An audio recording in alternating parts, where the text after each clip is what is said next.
NMLS number 65084, equal housing lender. Woo! Tax season is here, which means you've received or are expecting that tax refund any day now, and you're thinking about what to spend it on. How about a new home? With SaveWithConrad.com, we're helping renters become homeowners every single day, and it's more affordable than you think. You don't need perfect credit. You don't need a huge down payment. In fact, you may not need a down payment at all. At SaveWithConrad.com, we take the stress out of the home buying process. We'll determine your buying power. We'll even help you find a realtor. And unlike the banks, we don't say no. We say not yet, but here's how. So if you're not ready right now, we'll get you on a plan to be ready. Stop throwing your money away, paying someone else's mortgage with your rent, and start the path towards owning your own home today at SaveWithConrad.com. Welcome to Something to Wrestle with Bruce Prichard. Bruce Prichard. Well, you know, that's not a rib. She pooted. What a rib? No, you haven't. There's no box of gimmicks. Rumor and innuendo. I don't deal in rumor and innuendo. And was he there? I was there. I don't give a shit. I ain't scared. I ain't scared of Fuck him. Fuck you, Bruce. I love you. Double cheeseburger. Double cheese. Double mayo. Double onion, motherfucker. Bruce Prichard. Hey, it's Conrad Thompson, and you're listening to Something to Wrestle with Bruce Prichard. What's going on, man? How are you? What's up? You want to talk about where the hell I've been, Conrad? You want to talk about why we haven't been able to tape? Why we haven't been able to do this in so long? Can I go ahead and go on a bit of a tirade? Can I go ahead and do that? Please do. Fuck Optimum Internet. All right? Okay. I hope I'm looking right in the camera. I hope you can see this. Folks, if you have Optimum, if you work for Optimum, I feel really sorry for you because it is the absolute worst company to try and do any business with. Done business with them up here for 4 years straight, never missed a bill, have 2 different sets of internet coming in here. They've lied, they've stolen, and their customer service is basically non-existent. So fuck you, Optimum, who couldn't get the internet working, and now basically we've got it up. Here we are, we're going, and that's a good thing. But it took a while, did it not? And now it's 2 to 3 weeks before they can get the fiber in here that they told me that I had, that I didn't have. That another guy came out and said, I don't know, I don't like the one and the split. I don't know.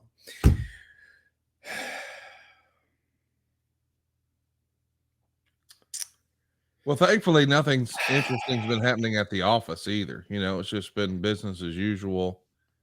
Nothing really of note that's happened that I can think of. I'm on vacation, Conrad. I'm on vacation. I took a vacation this week, and I have got more. I don't even know where it is. Yes, I do know where it is because it has to be on me at all times. Okay, but I have more messages and more things that. But I'm home. I'm home, and I'm not. I was about to say, at least I don't have to go into the office every day this week, and I'm not going to TV this week.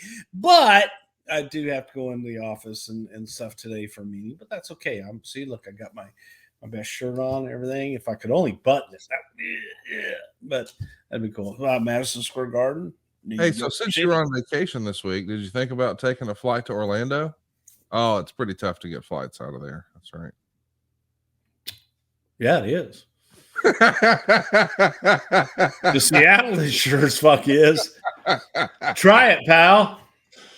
Yeah, it's proven difficult for a lot of folks this week. Listen, we haven't recorded since WrestleMania. Congratulations are in order. I know we don't talk about current stuff, but the biggest, most successful WrestleMania of all time. I read reports that was a $20 million sponsorship effort this year and over $20 million at the gate across the weekend and probably merch records. This was high fives all around this year, was it not? And I got a hat. How about that? See, I got a hat. And Cody got a rubber chicken. So really, it's a win-win. It's a win-win. What else you want? I know, we don't talk about current stuff, but we got to at least mention, hey, man, the merger. It's a thing. That's A the lot of thing. people, There you a go. lot of people were speculating for a long, long time, and now we know what the plan is. Are you excited to be rubbing elbows and creating some business relationships with the UFC? This should be fun, huh? We'll see what happens, man. You know about as much about it as I do. Well, here's what we know. We know that it's a new day in the WWE, and it's going to continue to evolve. Are you nervous, anxious, excited? I mean, this is it's going to be different, is it not? I mean, I'm not saying it's going to change, but I'm just saying for so long it's just been Vince. He was like the final big boss, and to use a video game term. And now there's more folks involved. Conrad, I put my head down and I do my job. Yes, sir. That's what I do. Well, our job today is talking about one of the biggest WrestleManias at the time. I think this was your last WrestleMania before your extended hiatus. WrestleMania 24. When you think back to 2008, I mean, that was a different company that you came back to 11 years later. And man, it's a much different company than today. And 2008 doesn't feel like that long ago, but my goodness, Bruce, it was 15 years ago. Holy cow, that's a long time ago. And I remember saying that if Flair goes, I go. If Flair loses, I leave. That's pretty much the way That's how it went down. Yeah, that's what we'll say, by God. Anyway, I'm sure that somewhere somebody's reported that. And if they haven't, then they should. They should, for sure. Yeah. Because that would be a total lie too, but okay. Listen, we're coming out of No Way Out, which we've covered in the archives. Be sure to check that out over at somethingtowrestle.com. But the night after No Way Out, I had no idea what the hell that picture was that you just put up there. That was our title art for No Way Out. Okay, but I don't remember posing for that. You didn't pose for what is that supposed to be? What do you mean? What is it supposed What is that supposed to be? I'm not sure what you mean. It looks like I'm standing in Newark looking at New York. Wow, so you're just shitting on. I mean, that's your home now. I don't live in Newark or New York. Okay. A lot of Connecticut pride. There. Madison Square Garden, New York City, right there. Is that your wife's shirt? Why doesn't it button? You've lost like 30, 40 pounds. Why doesn't it button? I can button it. I just didn't feel like buttoning it. Oh, okay. I wasn't sure if that was the missus. It's a gimmick. Oh, I forgot.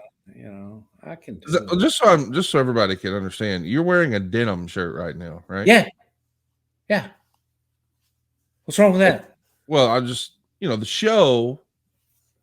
We launched the show in 2016, and this is an embroidered denim shirt. Yeah. So it almost feels like for you to have a denim shirt, you have a time machine, or did you just have that in your closet and then said, "Boy, I should get that logo embroidered on this very shirt"? Oh my God, who doesn't wear denim? Well, I mean, a lot of people wear jeans. No, I see denim shirts all over the place. You are completely out of touch, Pally. Where are you seeing these denim shirts? All over the place. Like at Home Depot on a Saturday? Everywhere. Home Depot on a Saturday, sometimes on a Sunday. Bed Bath and Beyond on Tony's Sunday. at the J. Guy was in there wearing denim shirt just on Tuesday night. Like a real cool guy too, sounds like. Yeah, it was. That's why I remember. I was like, you know what, I need to get with fashion and go. Look, you ain't no fashion plate. I'm a fashion plate. Compared to what? Look, I've got a clothier now. And what is this person's name? Alan J. Horowitz, and he's quite excellent, I might add. Is he any relation to Barry? No. Okay. If we start seeing, but if you do need some nice suits and nice clothes and everything, he'll hook you up. You should call him, Conrad. He'd probably go down to Alabama, measure you in your house. You wouldn't even have to leave your house, man. All right, bring all the fabrics, bring everything to you. Did he bring you that denim shirt? Did he bring you a denim swatch? You said no, but if I asked him for one, he would. All right. Yeah. Listen, let's get to it. The night after No Way Out, Orton's going to slap a referee to retain his WWE title over John Cena, and William Regal announces that Cena's going to take on Orton in the main event. And if Cena wins, Hunter will get his WrestleMania title shot. Oh my God! It's 2 men. Were you in favor of 3-ways at WrestleMania or opposed? We've heard different theories about what looks good on a poster is mano a mano and all that sort of thing. Where do you land on that? I'm mixed. It really depends on what the attraction is. If, as far as rule of thumb, as far as my preference, I would prefer one-on-one. I think that the 3-man match, a triple threat, whatever the hell you want to call it, I think that is with the right 3 guys or right 3 women, and it's a good attraction, then sometimes that's the better attraction. So it really just, it depends on the situation. If you've got something hot enough that third guy can heat it up and make it mean even more, then by all means, go for it. You had fit Cena onto the card once before, or once he returned from injury so quickly. Of course, this was something maybe a lot of folks on the outside didn't expect. Jeff Hardy is going to defeat Snitsky to become a member of the Money in the Bank match. We'll talk about that a little more in a bit. Mike Adamle introduces Shawn Michaels from mid-ring, and there's a report in the Torch that at least tonight Mike got through the letters WWE without tripping. Of course, we've talked about Mike. Mike, this is just bad timing for Mike here, was it not? I don't think it was a good time for Mike. I think that Mike was dealing with issues that I'm not sure Mike even really understood at the time, nor did anyone else. And that's unfortunate, because by the time that Mike really understood what his issues were and the doctors were able to get in to help him, I think it had already kind of deteriorated his thought process. But again, as I've said before, I love Mike Adamle, great guy, and was really trying hard. At least he introduced Shawn Michaels, not Shane Michaels. Let's talk a little bit about Shawn Michaels coming to the ring. He's going to announce proudly that Ric Flair is going into the Hall of Fame. And he puts over Rick like $1 million and says that he was his inspiration for getting him into this business. And he's going in this year and he's glad to call him a friend. Then you guys play like some old school clips of his career. And Shawn's pretty choked up and leads the whole crowd in a woo. But we don't involve Rick in the segment. Talk me through the thinking there. Well, help me understand the expectation for that is to name me all the people that we've named for the Hall of Fame that were involved in their segment announcing their induction to the Hall of Fame. Well, normally it's not done in ring though either, right? Sometimes it has been, yeah. On the packages, been done on TV. So I don't understand where, I can't think of one that we have ever done with somebody there. Well, usually the person's not on the roster, but like even this year where Ray was the guy, I think the announcers just mention it and then they show a package, but there's not like a performer doing it. I mean, we know where this is going to wind up. It's going to wind up with them in the match, but right. Is that the difference? Not necessarily. I think, again, when you're inducting someone into the Hall of Fame, the thought is that you're going to hear, what are they going to do? What are they going to say? Right. I'd like to thank some. They're going to do that at the Hall of Fame. There's nothing for them to do. They're getting their bow, they're getting their glory and everything at the Hall of Fame. So I don't understand the expectation just because they're on the roster for them to be there. And then you put them in a weird position of, okay, now what? Right. So listen, let's talk about Big Show and Mayweather. We know they're going to be getting ready for some action at WrestleMania. We talked about their interaction at No Way Out. But they're going to have a segment here, and it's kind of hard to tell who's the babyface and who's the heel. Did you guys have an expectation that Floyd would be cheered because he was a big star? Because he's always sort of portrayed the heel character in boxing, but Big Show here is also a heel. What's the thinking? That Mayweather was a star. Mayweather was a mega star. It didn't matter whether they cheered him or booed him. They cared about him and they reacted to what he did. So to traditional The experts, if you will, in the field, go, oh, wow, hey, he's working with a heel. He's got to be a heel. No, he's working with a star, and it's two stars kind of colliding. One's a giant, one's a little tiny midget. Let me get this lighter for you. Oh, that didn't work. That didn't work. I'm trying, Conrad. Okay, that'll work. What are you trying? I just tried to get some light over here. It was all dark. Mayweather was a star. Big Show was a star. And when you think about, the pairing of those two, here you have a 7-foot giant. And then you have a guy who's maybe 5'8".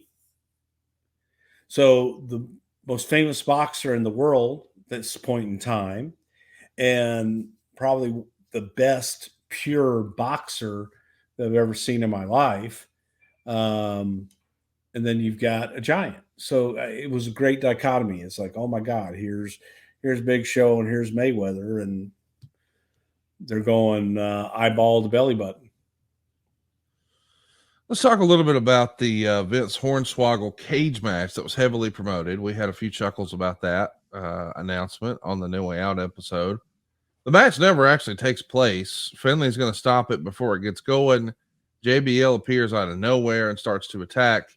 Vince takes his belt off and is whipping Hornswoggle, and then JBL is. Everybody's having fun with this, are they not? Is this a sellout at the curtain? It feels like there's belts and little people and cages and JBL and Vince, and goodness gracious. Goodness gracious is right. Hell yeah, man. It's Hornswoggle was very entertaining character. I thought that he was absolutely great in his role. Dylan, on the other hand, is this really lovable, kind human being.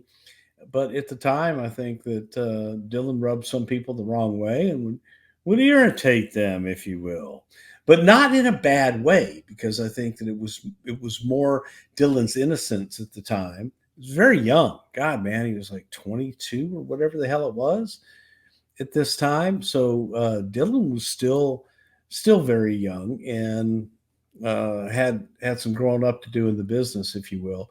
But I think that everybody liked him, and I certainly did. So he was awesome. But I think everybody wanted to spank him too. Cena beats Orton and is added to the main event. So the Raw title match is set. It's going to be Randy Orton defending against Triple H and John Cena. In hindsight, do you think this big return, because it is a big surprise when Cena's back, do you think it was underwhelming? I know the big surprise is awesome, but then the follow through, were you guys not prepared story wise, do you think? And it was a welcome surprise to have John anytime you can have him on the roster, or was at that point, it's like, all right, listen, if we got him, we got to use him. Let's just find a spot.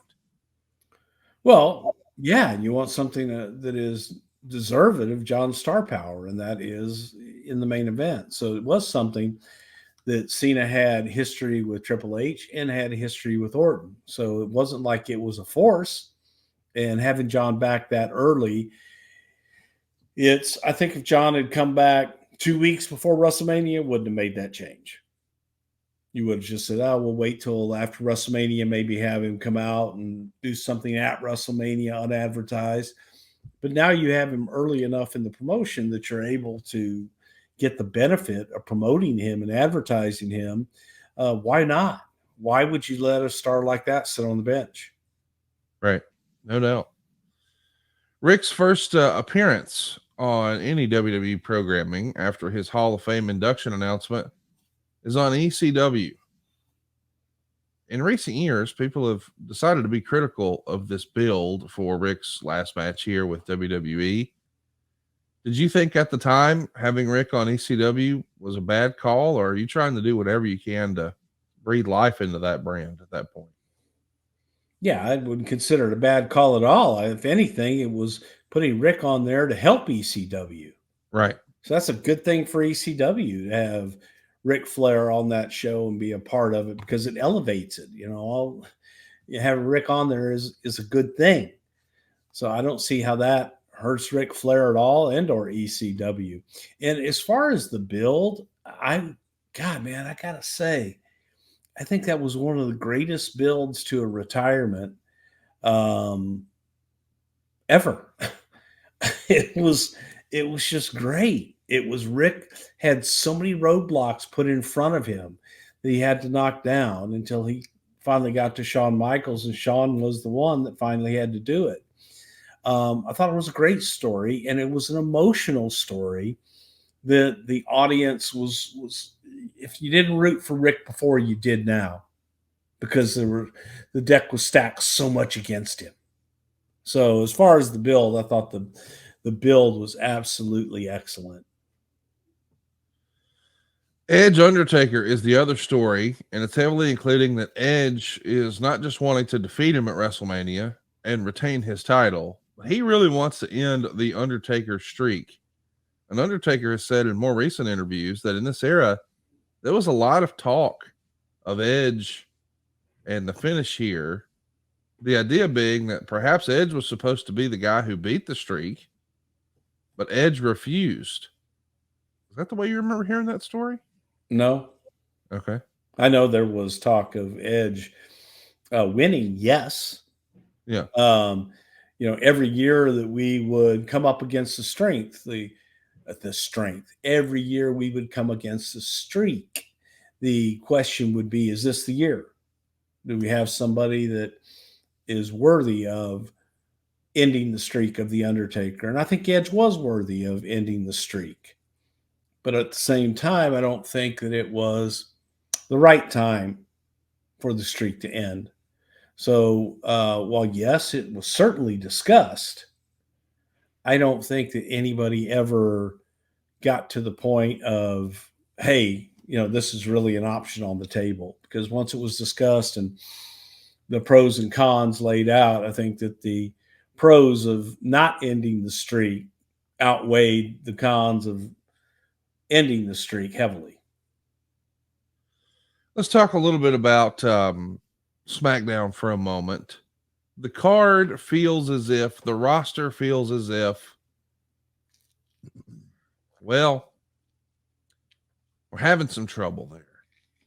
And I understand that in this era, Raw is definitely the A show. SmackDown is definitely the B show. I know WWE never said that, but it did feel as if one was more priority than the other as a fan.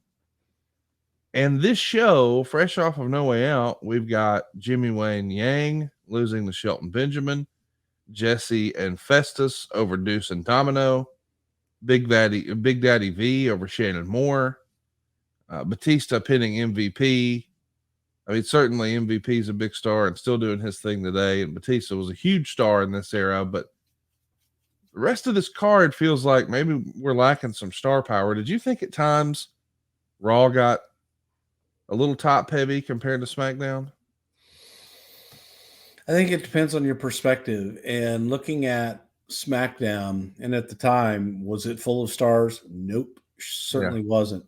It was kind of the building ground, and it was a place where talent was able to cut their teeth, and it also wasn't live at the time. So you have talent that may not be ready to go live on a weekly basis. You can protect them on a tape show, and you're able to have the show fix any imperfections and things of that nature. So SmackDown definitely had the younger talent that you were looking to grow in the future.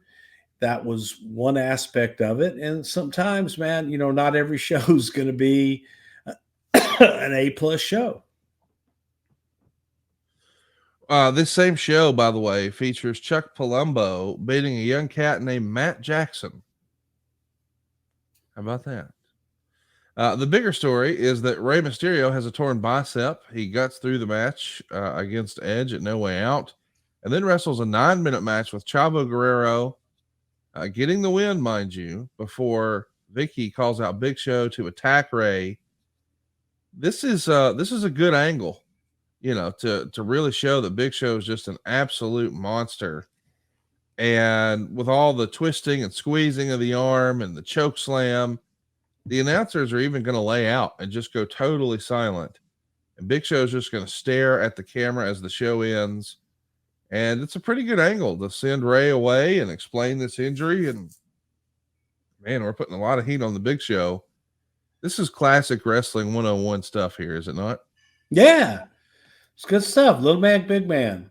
And Ray was able to elicit the sympathy and empathy of the crowd better than anyone.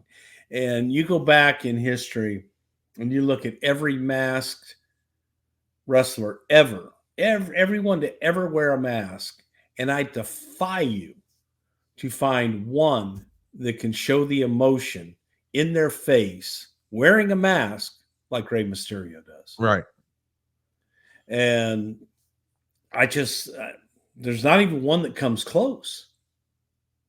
You know, Mascaras did kind of when he would cry and sell and things like that. But Ray, man, so much emotion comes through him in everything that he does and in his face. And here's a guy that's wearing a mask. So, yeah, you had two greats in there, and you had the big, mean, nasty monster beating up the poor Ray, injured Ray. Oh my God. So yeah, it's good shit. It's something that we get to see again, the heat that's on Big Show here. When they do the WrestleMania press conference in Los Angeles, that's where they make the big announcement for Floyd Mayweather versus Big Show.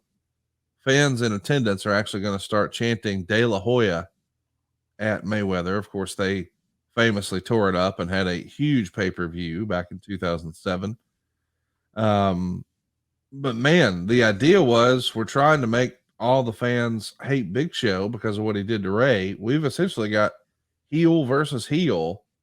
When you have it, like I'm sure Logan Paul probably imagined that he was going to be cheered and welcomed because he's so beloved, but there were boos. And we saw this with Mayweather, like they're huge stars, but people are booing. These wrestling fans are booing. Does that story become more complicated when it's heel Big Show and heel Mayweather, even if they are big stars? No, because again, you've got two mega superstars in the ring. The audience cares about them. Some may love Mayweather. Some may love Big Show because he's going to face the guy that's not inside the business, a guy, Right. An outsider, if you will. How dare he come onto our show and say that he deserves to be here because he's a boxing champion? I don't care.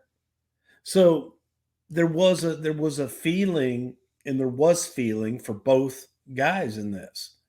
You didn't, not heel versus heel. No, it's superstar versus superstar.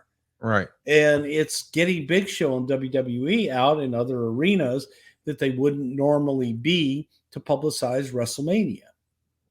So Mayweather was a megastar. He's the biggest star on pay-per-view in that era for sure. Right. And he was definitely the greatest. I still think he's the greatest pound for pound boxer that ever lived. But flamboyant, charismatic, and ton of personality. Well, we know that the other. I love how Silva comes back to me right as I'm going. Yeah, there you go. Get you a big gulp. The reports are out that Mayweather's going to get $20 million for the appearance. $20 million. So if you're not watching on YouTube, and you should be, Bruce just put his pinky to his mouth like Dr.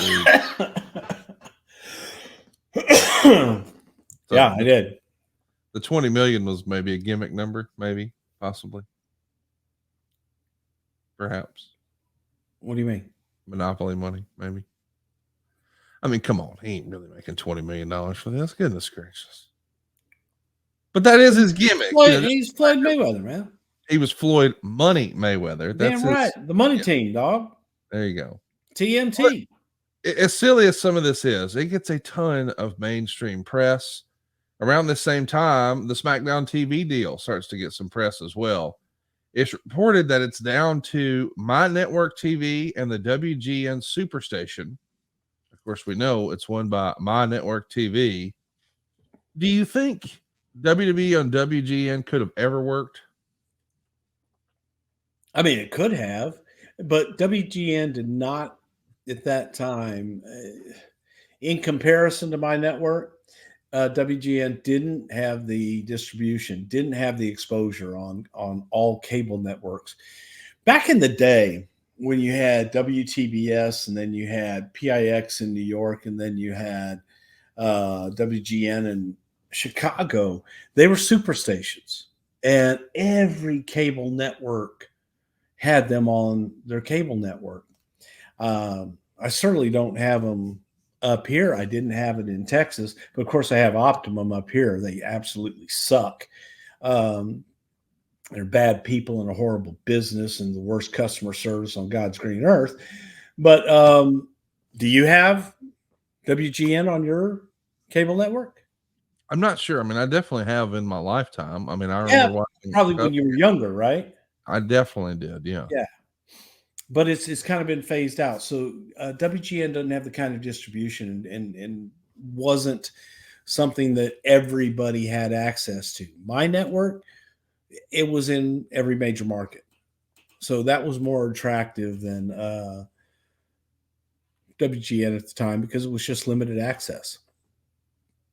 As I understand it, WGN is going to be on YouTube TV. So maybe they're trying to turn all that around. We'll see.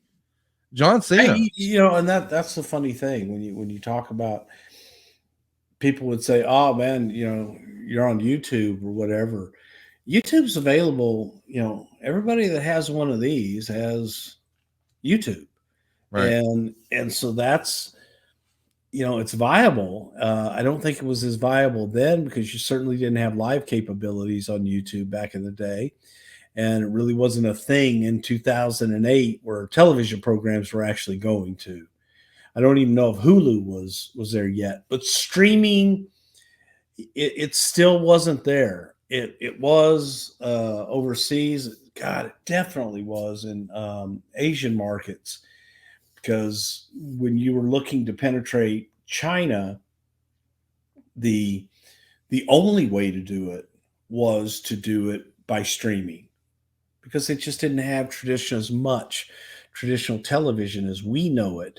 Everybody watched everything on their phones, and so the idea was streaming. And I'm getting way off the topic here, but yeah, my network had more distribution than WGN. Do you remember a lot of folks back in the day trying to penetrate China? I think everybody is tried to in one way or another from the Western world. Okay, that's good to know. Yeah. John Cena cuts a promo on The Rock, I think maybe for the first time, when he's doing an interview with the UK Sun. And when it comes out, everybody starts jumping to conclusions. And I think, as the story goes, there was no real plan. He's just trying to stir it up here. We know it works. He winds up getting 2 main events at WrestleMania against The Rock. Was this a WWE initiative, or did John just take a stab at it and see what happens? No, that was just John. Okay. That was just John answering a question, honestly, how he felt about it. I love it. The next week on Raw, after Jeff Hardy had already qualified for the Money in the Bank match, Chris Jericho was going to defeat him to also earn a spot in the match. When did you guys know that Jeff Hardy was going to be suspended? I have no idea. Yeah. We should also mention that this Flair Shawn Michaels stuff continues. There was a match between Shawn Michaels and his former student Lance Cade, and then Flair makes a full ring intro, and Shawn is going to bow at his feet. Flair's going to thank the fans for their ovation. Michaels is going to dab a white towel against his bleeding nose, and Flair's going to put over Shawn Michaels and just gush over him. And then he says he's proud to be inducted into the Hall of Fame. That's going to be the highlight of his career. And the only thing that would make that career even better would be to wrestle the man whose name has become synonymous with pro wrestling, Shawn Michaels. And Shawn says, "Hey man, I meant every word I said last week, but remember Vince said that the first match you lose, you're going to have to retire. And I can't take that. I don't want it."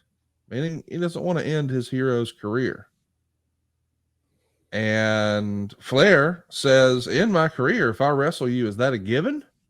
So I like this little back and forth of we're trying to introduce, there was a lot of respect, but hey, do you think you could beat me sort of thing? Who deserves some of the credit for laying out this story? God, we all did. I don't think it was any one person that, this is what it's going to be. No, I think it was a collaborative effort that everybody kind of, Vince had laid out, here's what I want to do, working backwards. So you look at who would be that best opponent. And I believe it was also, Rick that, okay, Rick, if you're going to choose your last opponent, who would that be? And I believe Rick did choose Shawn. So it was a nice way to get to a good ending. And Shawn was the guy. By, no stretch of the imagination, Shawn Michaels was the man to end Rick's career and have his absolute last match. We get to see a video announcement also about the Hall of Fame. Peter Maivia and Rocky Johnson are going to be inducted into the WWE Hall of Fame, and we know The Rock is going to be the guy to put them in. And interesting timing with Cena mentioning him over in that UK Sun interview. We get some more build around this Big Show match where we see a fun match where Big Show's in there against a boxer, Brandon the Thrill Hill. He's introduced at a whopping 5'7" and 150 pounds.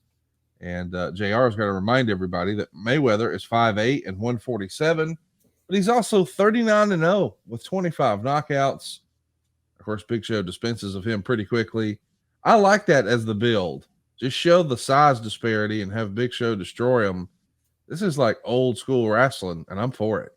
Absolutely. When you go back to the Muhammad Ali and Antonio Inoki mixed match, 1974, I believe it was, and that was unheard of. Man, closed circuit all over the world, and match in Japan, pitting a Japanese legend, martial arts expert, martial arts champion Antonio Inoki versus the greatest of all time, Muhammad Ali.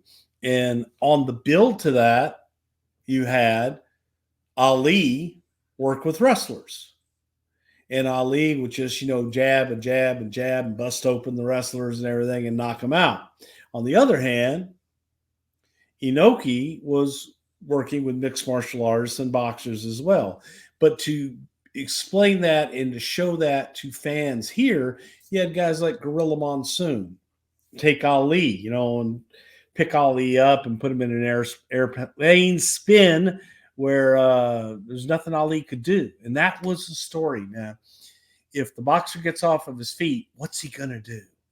Because it's really hard to punch on your back wearing boxing gloves. So it was just to show, hey, folks, here's what could happen. Here's what could happen. But this guy's not Floyd Mayweather. Will Floyd Mayweather ever allow him to get in that position, to be taken down and thrown down?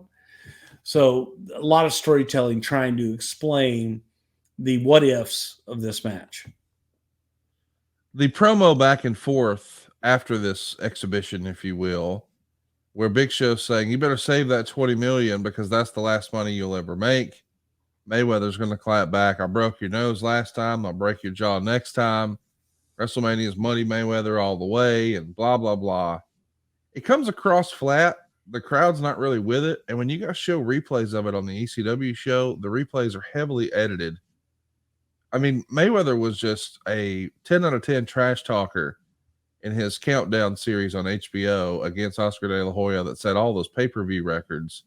How was he live on a mic with the WWE crowd? Were you guys disappointed that it wasn't connecting as well as maybe you hoped? Well, again, when you talk about the HBO series, you don't think that was heavily edited? Of course it was, but you're That's putting my him out point. there live is what I'm saying. Well, yeah, you put him out there live, and Floyd, I think, did deliver live. I don't know that he delivered to the extent that people, like you're saying, oh, well, I'm going to get that guy I got on HBO that was heavily edited.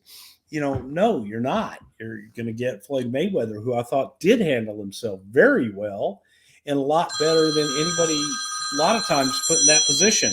There's Floyd now. It's spam. No, it's spam. It's spam. They may have heard how you were trashing their internet services earlier. Yeah, trust me, they've heard me. Talk to me a little bit about the change of maybe as a paradigm shift for the website. On February 29th, the front page of the website now has new sections that say WWE news and industry news. And for the industry news, they're actually pulling stories from other pro wrestling websites like Jason Powell's ProWrestling.net, and they publish them there on their own WWE website and give credit. This is just hard to imagine the WWE leaning into this. Is this something that you guys had to sell Vince on? Is .com trying something new? What do you remember of this? I think this was Vince's idea. It was hard to sell me on for damn sure. But the idea around it was if people are going to look for news, have them come to our site. Right. People are coming to our site. You do a search for, anything, it's going to come to WWE. And rather than let these other sites be allowed to have their scoops and their whatever and their lies and all their stuff, it was like, okay, well, let's take some of their stuff that's pertinent and let's have it on our site. So our site can be the one site that people can go to and get all of it. Not just Dave's lies, but now you can get Wade's lies and anybody else out there that's doing their dirt sheets and gossip columns. We can now put it all under our umbrella, under the proviso of this is, from this other site, and give them their credit. But I didn't like it just because it perpetuated the cycle of the gossip and everything else. You're never going to get away from that. That's just life. And I get that. But that's the reason why. On Raw, we see Shawn and Flair team up, this time to take on Cade and Murdoch. They're still trying that slow build. Shawn says something like, I love you, you know I do, but you need to understand something. This is WrestleMania. I'm the Heartbreak Kid, Shawn Michaels, the showstopper. If you keep pushing for this match at WrestleMania, you leave me no choice. It's your show that's going to be stopped. He drops the mic, leaves the ring. Pretty good little slow build. I mean, I know people have been critical of it in recent years, but I like it. I think it's well done. Yeah, I will never understand. I haven't seen it because I don't care. I can't understand the critiques for it because it was an excellent slow build and it was based in reality. So it was something that I think everybody could understand and everybody could get. You had Ric Flair, who many consider the greatest of all time. And he was going to want to have a match at WrestleMania with what a lot of modern day fans consider the greatest of all time in Shawn Michaels. So the story was there. You didn't have to create any more of a story there other than Shawn saying, hey man, I don't want to do this, but I will do it if you put me in that position. It's don't put me in the position to have to retire you, because if I'm put in that position, I will. So yeah, it wrote itself in so many ways. Mr. Kennedy was in the main event the week before, teaming with Randy Orton and losing to Triple H and John Cena. And on this Raw, Cena is going to defeat Kennedy in 9 minutes. There's been lots of rumor and innuendo in this era that Kennedy took the heat for John's injury and his career was never the same. Is that a fair assessment? Do you think that? No. Okay. No, I did. Again, this hard because I really like Ken as a person. I just think, okay, are you going to use that same excuse for why you haven't grown beyond that anywhere else or done anything else? And the answer to that question is, no, you can't. So it wasn't just, that was something that maybe if you're looking for an excuse, I can go use that as an excuse because, if I hurt the golden goose, then that's why I lost my push. If you hurt anybody, man, that's not good. Right. But accidents happen. Sure. And I don't think anybody put that on Ken in that way. Yeah, I don't think anybody really thinks he intentionally hurt him either. Not in a million years. Yeah. So Lawler's going to stand mid-ring and unveil Maria's Playboy cover. He also announced that Snoop Dogg is going to MC WrestleMania. Maria and Candice Michelle. My man, Snoopy the dog. Oh man, I wish I had the beautiful necklace. Did you get one? You got a death row chain? You know it, man. That's awesome. I got one right from the Snoopy dog himself. I love Snoop. Maria and Candice Michelle come out when Lawler unveils the Playboy cover. It has a cutout of Santino Marella pasted over her face, boobs, and crotch. Santino comes out laughing, saying when fans try to imagine Maria naked now, they'll see his face in their mind and have, quote unquote, an erectile dysfunction. Maria stands up to Santino when he grabs her arm. Lawler intervenes and knocks Santino out of the ring, and the crowd starts chanting, Jerry, Jerry. And here comes an even bigger cover unrolled from the rafters. I think this is the last time we had a WWE diva on the cover of Playboy.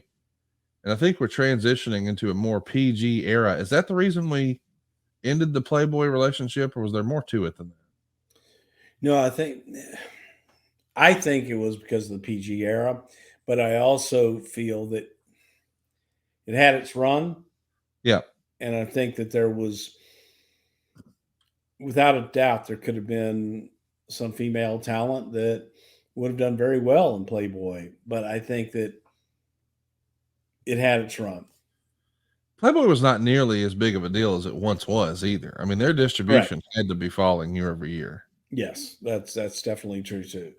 But at the same time, it was like, there was no. I think once it's like Farrah Fawcett, or when she posed in Playboy, and then the other big mega stars that went into pose in Playboy to revive their career. I don't think anything got bigger after Farrah did it. Right. It just always became less than. It's like I saw the one that I couldn't see, so now I'm happy, and okay, and then they just become ordinary people, naked ordinary people, but ordinary people. There you go. JBL and Finley are supposed to have a match, but Vince shows up instead of JBL and asks Finley to confirm that he can. Who the hell is Jamie L? JBL? Oh, I thought you said Jamie L and Finley. I really thought you were saying. All right, I got all this pollen down here in Alabama, so I'm a little congested. Oh shit! That was a good one. Thank you. So JBL and he's supposed to be here, but it's Vince, and he's confronting Finley, trying to confirm that he had actually been conspiring with his family members to fool him into thinking Hornswoggle was his son. And finally, Finley admits it. Then we see JBL attack Hornswoggle in his hospital bed, but the lights are turned out, so you can only hear it. But that brings this who is Vince's son angle to a close.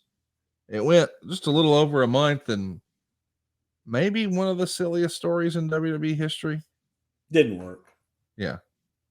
Wasn't good. Over on SmackDown, Zack Ryder, Kurt Hawkins, and Edge are going to take on The Undertaker in a 3-on-1 handicap match. But first, Edge is going to interview Flair on the cutting edge. It's a weird dynamic as Edge is putting over Shawn Michaels and that he'll retire Flair like Shawn is a heel. But Shawn's not a heel. Kim Kardashian is being announced as one of the guest hostesses for WrestleMania. How does that deal come together? How was she? Actually, man, Kim was a dream to work with. She was on time. She studied what she was supposed to do and was happy to work with you and do what you asked her to do. So as far as when you look at the outside celebrities that have come in, some, are so concerned about their image and what they will and won't do. Kim was like, I'm in your world. Tell me what you want me to do and how I should be in all of this. And she was a pleasure. Like I said, man, anytime that you can have a celebrity show up on time with a great attitude and not argue with you about every word, that's a good day. And Kim was to the far right of that, being overly good to work with. So I would have used Kim. At first, I was like, oh my God, man, it's all I had seen, because I didn't know who she was. And then somebody on the team showed me, and her gimmick was to measure how big her butt was getting, was she would hold the towel on her butt. And so I started with a shot of her butt, which she loved, and then panned up and revealed Kim. That was kind of her gimmick, was how big her butt was. So in showing this, and I said, man, I gotta this one, I know it's right, I know it's good, but I'm gonna show it to Vince. And I knew as soon as I showed it to him, it's like, God damn, you're starting it on our ass, Bruce. We don't do that. And I said, Vince, I know, but that's her gimmick. That's her gimmick? I said, yes. So she puts a towel on it. So now I'm like trying to pull it up, and I'm like trying to show them on like a shitty little phone, that where this is all new now, right? 2008, you didn't have the kind of media availability that you have now. So somebody got it up for me and showed him on the thing, and he's like, oh, well, in that case, it's great. But Kim liked it. Is king. Yes. Yes. He just didn't understand it. I said, her audience will understand it.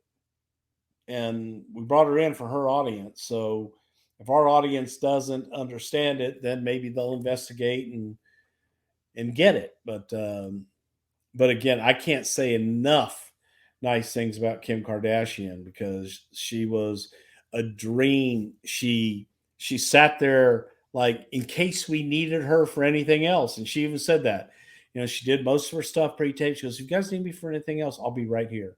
I am having the time of my life. So yeah, she was really neat. Fite Plus is the ultimate digital platform for live sports and entertainment, and they're now offering a free 7-day trial at tryfite.com. Fite Plus is packed with a premium live event schedule, over 1,000 hours of live action every year, and a library of more than 4,000 hours on demand, plus exclusive content you can't get anywhere else. Fite is a great partner of ours. They support us, so let's support them. Give that free 7-day trial a shot, and you'll be a member for life. That's tryfite.com. tryfite.com.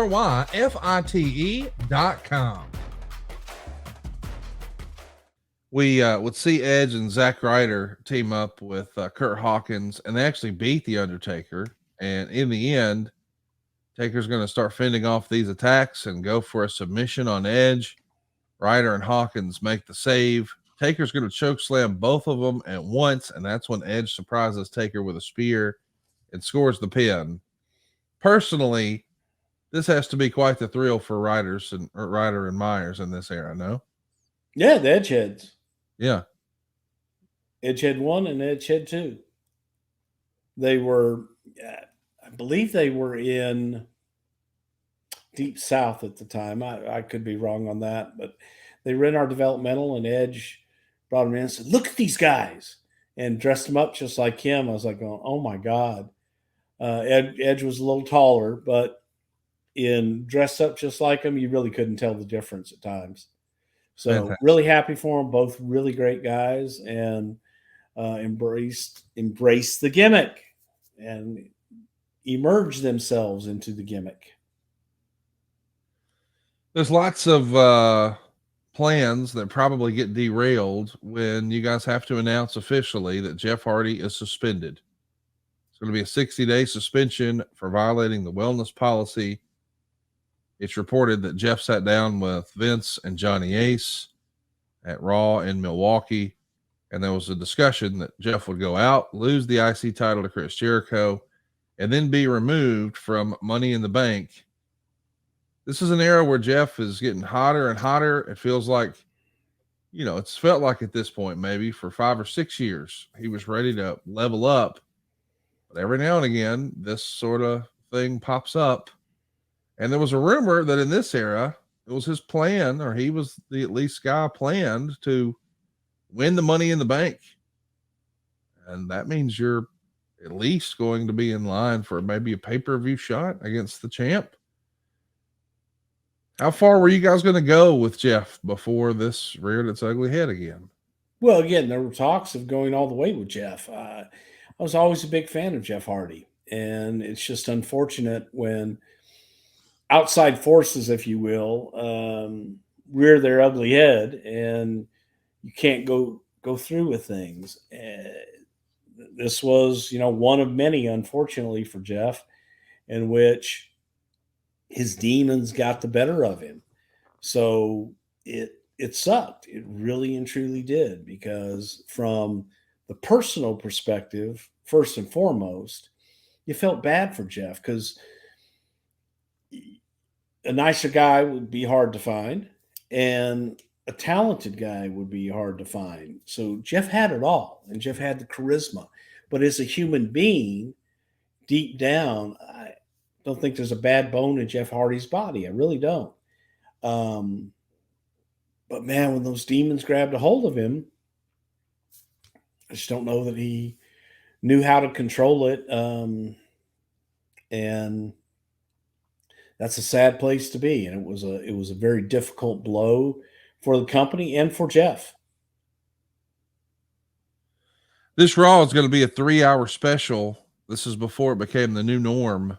How challenging was it to get in the rhythm of writing a 2-hour show, and now it's going to be a 3-hour show? 3 hours is a long time. Yes, it is. 3 hours were the length of a pay-per-view. Yeah. It's a long time. So it was challenging. Flair and Shawn are going to come out on this show and have another promo battle. And you can see Rick starting to get a little more confident. And it feels like it's building every week. And Rick has talked about how Shawn would help and motivate him. Were you seeing, that be the case this entire run for Flair from the time he came back to 02 to 08? Was the confidence issue there the whole time, you think? What, from 02? 02 to 08. Everything. Oh, there was no confidence when Rick came back. No. Yeah. No, Rick really had a confidence issue, which I never understood. I used to like to say to Rick, man, just go be you. You're Ric Flair. Just go do Ric Flair. Nobody else can do it as good as you can, because you are it. Everything that you say, everything that you do, man, you're Ric Flair. Just relax.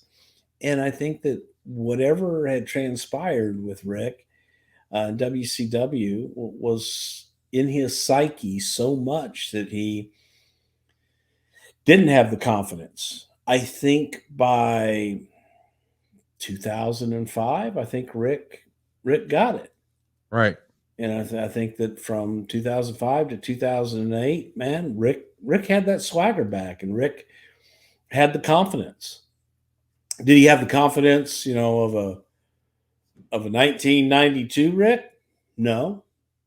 But he certainly was well past when he came in and was second guessing everything that he did, and just not quite sure where he fit into things.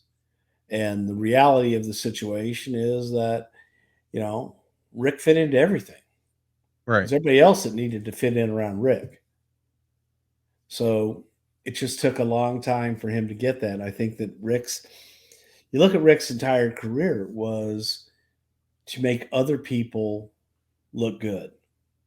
And Rick did it, better than anybody. Rick was able to go out and travel all over the world to make his opponents in any given night that he may just meet that day and make them look like $1 million, even if they weren't worth 2 cents. So for Rick, at this point in time, I think Rick had finally gotten to that point of comfort around 2005, I'll bet. It took him a little while, but man, once he got there, he was there. Let's talk about somebody else who's here. Mark Henry is going to lose to The Undertaker in a casket match randomly on this Monday Night Raw. And this feels like this didn't happen, but it did. The Iron Sheik and Nikolai Volkov are going to show up to take on Mike Rotunda and Barry Windham. Jillian Hall's going to come out and sing the Rotunda and Windham theme song of Born in the USA. And then the match was called off. She sang it maybe intentionally not awesome. I don't know. But Lord have mercy. What are we thinking here? Let's get some legends on TV and just have a fun segment, or what in the world? I thought it was fun. Yeah. What was Barry and Mike's original theme song written for them? I don't know. I am a real American. There we go. Fight for the rights of every man. I am a real American. Fight for what's right. Fight for your life. Bum, bum, bum, bum, bum, bum. Yeah, goddamn right. You like that? Yeah.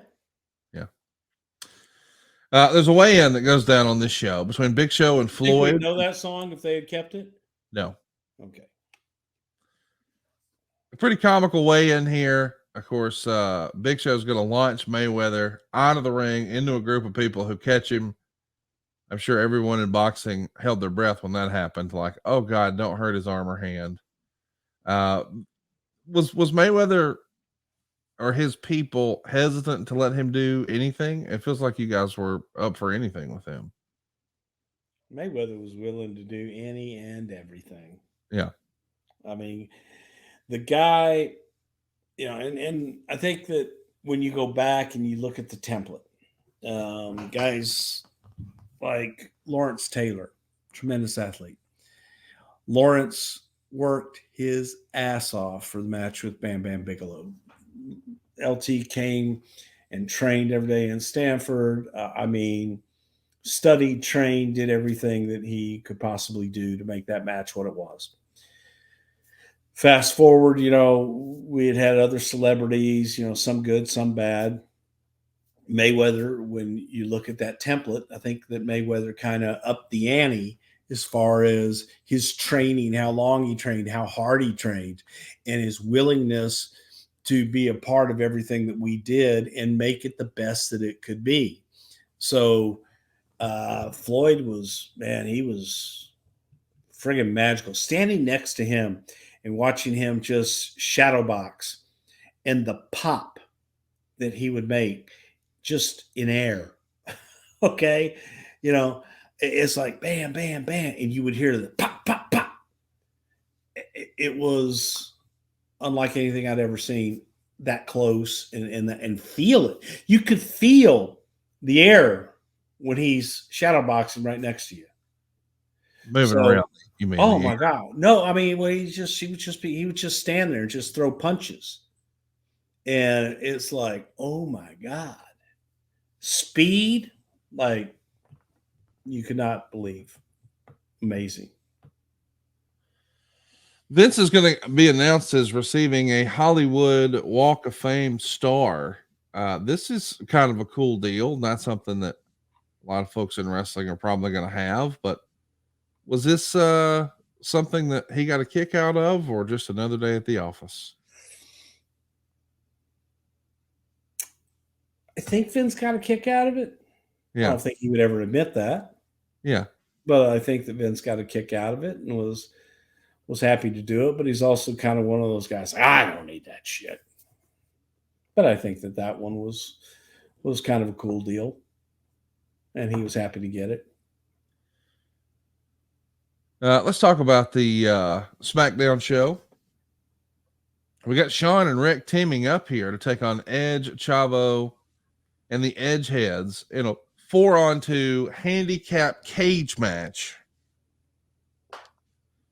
Eventually the lights go out. When they come back on, Undertaker's here standing mid-ring. Edge doesn't know where he is. Of course, he's got a bad feeling. He slowly turns around. Taker grabs him by the throat, and here comes Hawkins and Ryder Taker's going to duck their clothesline, give him a double choke slam.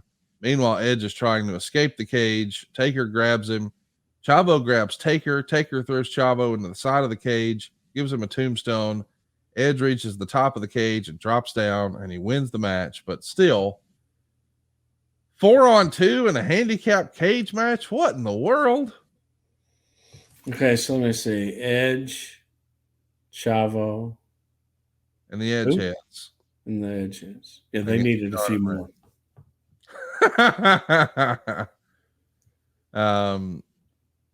Sadly, there's some bad news to go around for Jeff Hardy. Not only is he suspended, just 3 days later, a fire breaks out at his house in Cameron, North Carolina. His home damn near burns to the ground completely. And unfortunately, his pet is lost in the fire as well. But a lot of his material possessions and his artwork that he had dedicated so much time to, all gone. Thankfully, him and his girlfriend were not home at the time of the fire. But man, if it wasn't for bad luck, my man would have no luck at all right here. This is a real tragedy to see somebody's home like this burn, no? Horrible. Yeah. I mean, you just, it's such a helpless feeling, and then you're not there. But also, it's one thing to lose material possessions, but to lose, your best friend and your dog, and I like dogs better than I like people.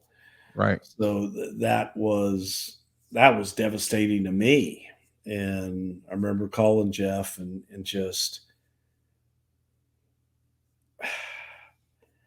I think that he felt the same way. I don't think he cared about the house. He didn't care about the artwork. He didn't care about all the material things that could be replaced.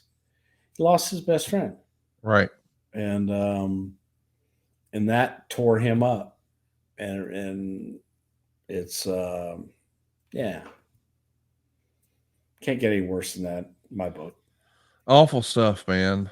I mean, there's no way to know how to handle that, or how to. Everybody grieves differently, and you just hate to hear somebody losing a pet like that. Yep. Around this same time, we also hear that Candice Michelle injured her left shoulder. She's going to be on the shelf, but trying to hustle back in order to participate in Bunny Mania, which is going to be Beth Phoenix and Melina against Marina and Candice. Along the way, we also get the announcement that George Barrios is going to be coming in as the new chief financial officer. That happens on March 17th. He was the former VP and treasurer of the New York Times. And he's going to be replacing your old pal Frank, who'd been with the company 21 years. Are you sad to see Frank go? What was your first impression of George? Extremely sad to see Frank go. I knew Frank from, day one in 1987. It was Frank Serpy, Doug Sages, on Chainsaw Sages. Doug was the CFO, and Frank was the comptroller.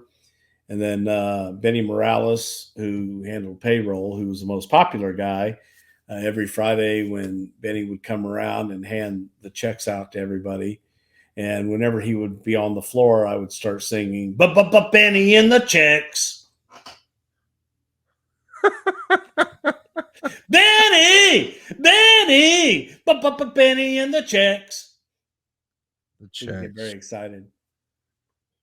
What do you think about George Barrios? I haven't spent a lot of time talking about him on the show. I haven't spent a lot of time with George. Seemed like a really nice guy. And I just, other than, hey, how you doing? And of that nature, that was about it. And then later on in 2018 or something like that, when I went up and met with him and Michelle, very nice guy, but I never really had too much time to actually work with George. So I couldn't really tell you. Let's talk about Vince McMahon. Of course, we know with Rick set to retire, well, the old man might one last match with Rick, and it happens here on Raw. They go about 10 minutes, and then Flair gets the pin. But there's some bleeding. Vince goes through a table. This is all Vince's idea, right? Let me do it one more time with Rick.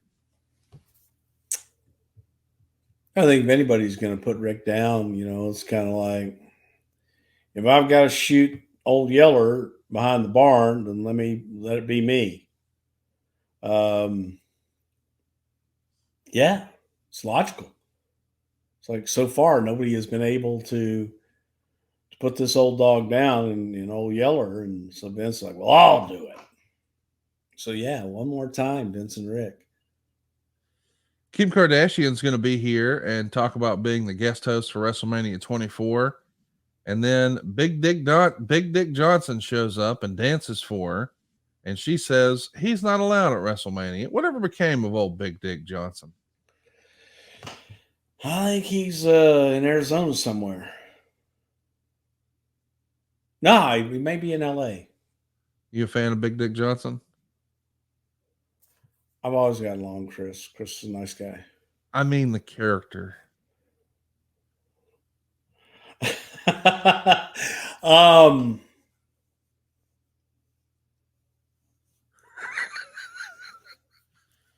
mean, Paul Levesque and I might have kind of come up with that a little bit. Oh no! It was the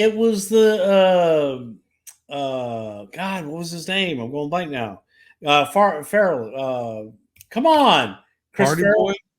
Oh, okay. Chris Farley. Chris Farley. God, I'm going blank. It was Chris Farley. The Chippendales. Patrick Swayze thing. Yes. Yeah. Yes. And looking at it, and the first time that we did it, he did it with Vince with the oil and everything. Almost got him fired. Almost got all of us fired for that one. But yeah. On the Sandman bit. The Sandman bit was a little far. I think the Vince thing was the first one, yeah. I don't even remember the Sandman bit, but yeah. He went out there and danced for the Sandman. Sandman had the cane, and he started using his hand on the cane, and then Sandman started spitting water as the hand was going up and down the cane. It was quite a visual. Different era. I wasn't even there.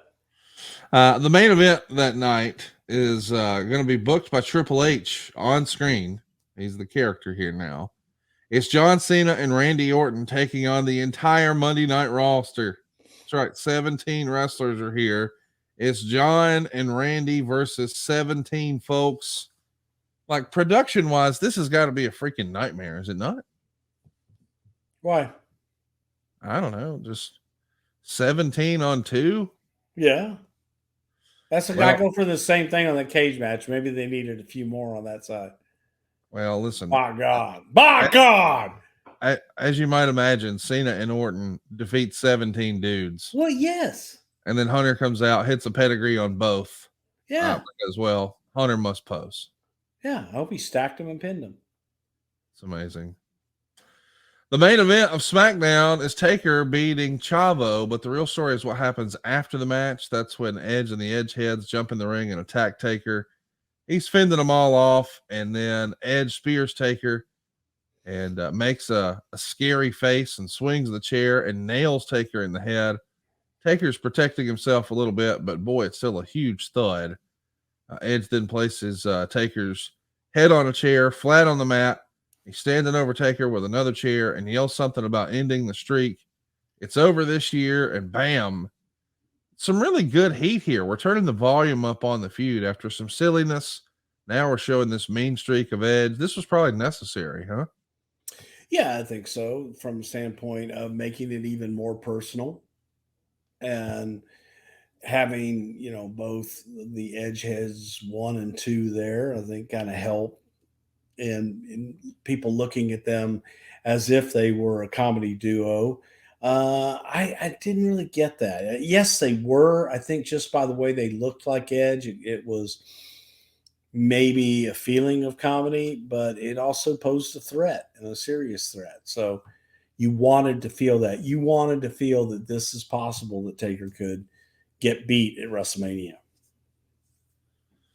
Next up on Raw, it's a 30-minute segment on the microphone between Randy Orton, Umaga, JBL, Big Show, Triple H, and John Cena. It sets up an 8-man tag match. But what this Raw is probably most remembered for is the promo between Ric Flair and Shawn Michaels. Shawn starts out putting over Flair before Flair yells, "Shut up," Nobody needs to tell me who I am anymore. And Michaels is sort of shocked that Flair seemingly has finally snapped. And then Flair brings out the old NWA title, the 10 pounds of gold, and tells Shawn, this is the title you grew up admiring. And he starts yelling about Dusty Rhodes and Harley Race and Ricky Steamboat. And then he starts telling Shawn that he thinks Shawn has lost respect for him. And Rick is the guy who picked Shawn at WrestleMania, and he wants to prove he can still be the Nature Boy, that he's the best, the showstopper, and all that. And then, of course, Flair thinks the promo is over. Shawn calls him back to remind him the story of Old Yeller and tells him he's going to take him out behind the woodshed and put him out of his misery. Rick snaps, pulls his shirt off, stomps on his coat jacket, yelling Old Yeller. There's an audible gasp from JR on commentary, who had laid out and been quiet this whole time, but with the big slap. And JR, man, this is really, really good stuff. What'd you think? By God, it was excellent stuff. I think it brings the emotion to a boiling point.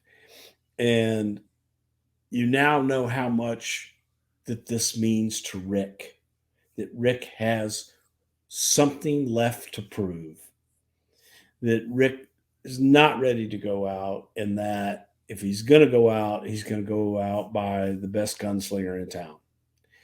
And the feeling, you got that. You got that it meant so much to Rick to do this. And you also felt for Shawn, not wanting to be the one to do it. Because you're my hero. Right. I don't want to kill my hero. I want to help you live. Right.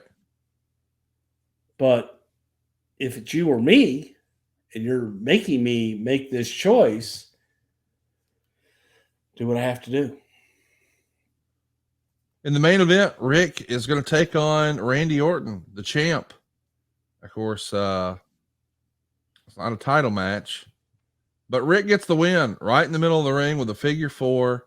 This is the go-home show for WrestleMania, and he's tapped out the WWE champion on Monday Night Raw. Nice little farewell for Rick. The Hall of Fame in 2008 is quite the class. You got the Briscoe brothers being inducted by JBL, Gordon Soley being inducted by Jim Ross, Eddie Graham being inducted by Dusty Rhodes, Mae Young going in thanks to Pat Patterson, Rocky Johnson and Peter Maivia by The Rock, and of course Flair being inducted by Triple H. This is a big time ceremony, and it felt like maybe one of the biggest of all time. What do you remember about that year? Oh my God, there's so much to remember. I hadn't seen Jack Briscoe in many years, and there was always, a rivalry between Texas and Oklahoma. The only thing that keeps Texas from slipping into the Gulf of Mexico is the fact that Oklahoma sucks. And Jerry Briscoe and Jack being proud Oklahomans, me being a proud Texan, there was always a nice little rivalry there. And Jerry and I traveled everywhere together, and he was my travel partner. And, I could play with Jerry. And Jerry and I ribbed each other pretty stiffly. And I hadn't been around Jack in forever. So we all go out to have dinner to celebrate Briscoe brothers going into the Hall of Fame. We went to Emerald's there on Universal Drive, whatever that is, going to Universal City, and we had to make a long walk.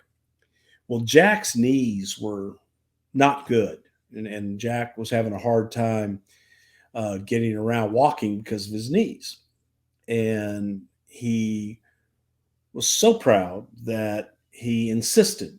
We're like, hey, we'll go get a wheelchair for you, man. I'll get a cart. I'll get something. He's like, no, I'll do it. And they have those moving sidewalks. Jack didn't want to get on the moving sidewalk. So Jerry and I stood on each side of Jack, and Jack made that entire walk because that's who Jack Briscoe is. And there was quite a bit of festivities. Let's leave it at that. And we were having a good time. Big group of people. And I started in on the Texas-Oklahoma thing and the Funks and how Jack never beat Dory for the NWA World Heavyweight Championship. That was a sticking point to Jack. And I went on about the sale of Georgia Championship Wrestling to Vince and all these things. What I didn't know was Jack didn't share a lot, if anything, about business with his wife at all.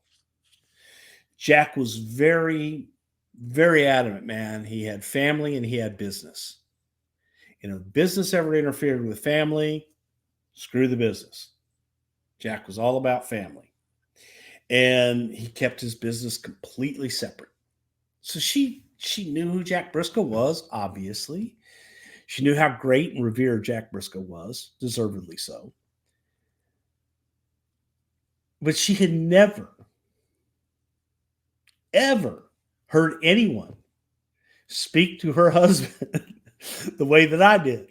Oh, wow. And I'm like, hey, you pussy Oklahomans over there, God damn, you had to steal territory. And then, my God, yeah, what'd you sell it to Vince for? Holy cow, you should be living off of that like forever now, the way you guys, I'm just, damn right, you never beat a Funk or a Texan for that title. Couldn't happen. And I'm just doing these inside personal things that Jerry and I did all the time. And Jack is kind of like, is he fucking with me? And Jerry's like, nah, it's just Bruce, And I'm like, you'd be hard pressed to find someone who has more respect for Jack Briscoe than I do.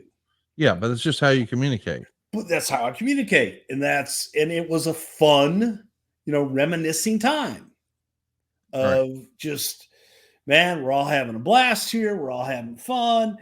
And his wife is like, his mouth hung open, eyes just bug-eyed, like, oh my God, this guy's going to get in the car with us and drive back. And so we're all, again, man, it's all in good fun and we're having a good time. So we get in the limo, and it's a long stretch limo. And I get in first because I was the youngest, most agile. Tells you about that group.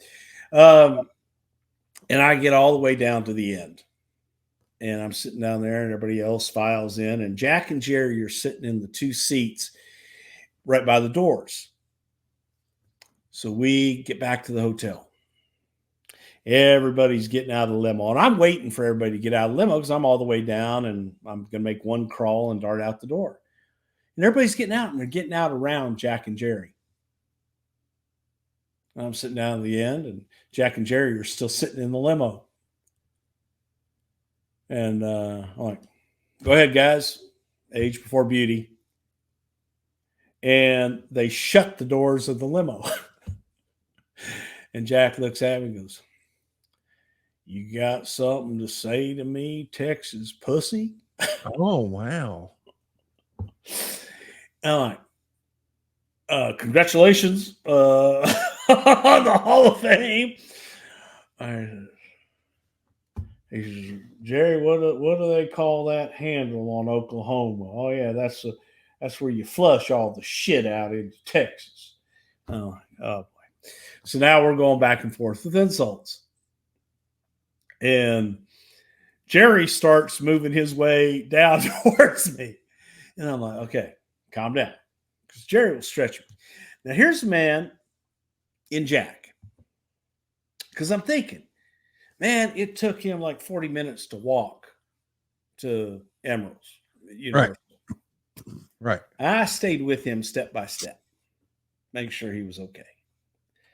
And I know that it's going to take a little while for him to move. So I thought. So I leaped that way. When you hear those stories about Jack Briscoe being one of the baddest humans on the face of God's green earth? Yes. And about like even Harley didn't want to fuck with Jack. Right. Like Watts never fucked with Jack. Lou Thez wouldn't fuck with Jack. Like, nobody would fuck with Jack. Jack was just that bad. In about 3.5 seconds, I found out firsthand just how quick, bad, and mean Jack Briscoe could be. And he snatched me by the hair and turned me and had me hooked. And here's a guy, it would take 3 of us to get him out of the car because of his knees, and had me hooked on the floor of the limousine. And Jerry sitting down cackling, "What are you going to do now, Texas pussy? My goodness. Tap out. Tap out like you mean it. Shit."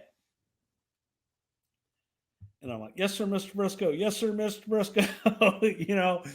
I'm singing George Jones. I'm singing everything I can possibly do to just beg for mercy. And finally, just Jack collapsed on top of me, laughing his ass off. And the 3 of us sat in the limousine and hugged and laughed and told each other how much we loved each other for about another 10 or 15 minutes. And got out of the limousine crying. And at that point, I don't know if I was crying from the laughter or from the sheer pain. Yes. Jack Briscoe stretching me. But it was also that badge of honor. I've had my ass beat by Jerry Briscoe more times than there are numbers. It's like, all right, yeah, Jerry beat me up again today. But I'd never had my ass beat by Jack before. And I only needed to have it that one time to know that I never wanted to have him whip my ass ever again. And that was one. That was one story. Then you go on to me feeding Bradshaw his speech for inducting the Briscoes into the Hall of Fame. Another crazy thing was Jack and Jack and Jerry wanted me to induct them into the Hall of Fame. And they asked for me to induct them in the Hall of Fame, but the feeling was they wanted someone on television, a little more name recognition, which I completely understood. And I actually had originally suggested Bradshaw.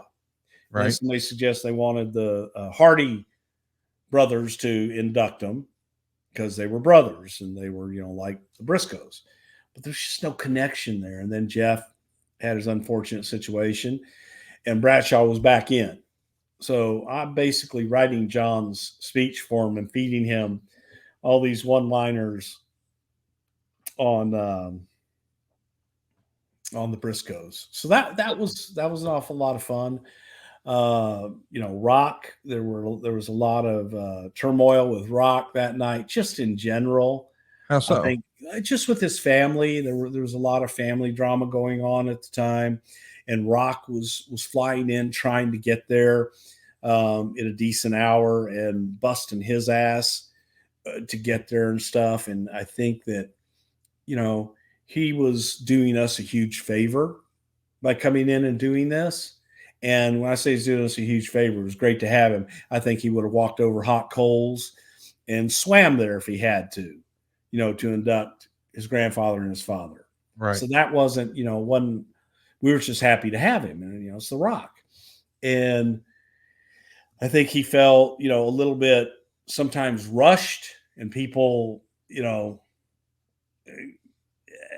I just felt like he felt rushed in some ways and frustrated at some things. And it was like, dude, this is your night. Just don't worry about shit, because nothing means if you're worried about how much time you're going to have or where you're going to have it. Don't worry about that. You'll have every second you could possibly want and or need, and whatever you want. It's, it's your night, it's your night for your dad. It's your night for your grandfather.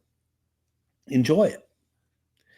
So it was dealing with a lot of that and things of that nature. Just, oh my God, Pat and Mae Young, that was hilarious. But Dusty being Dusty was just fabulous to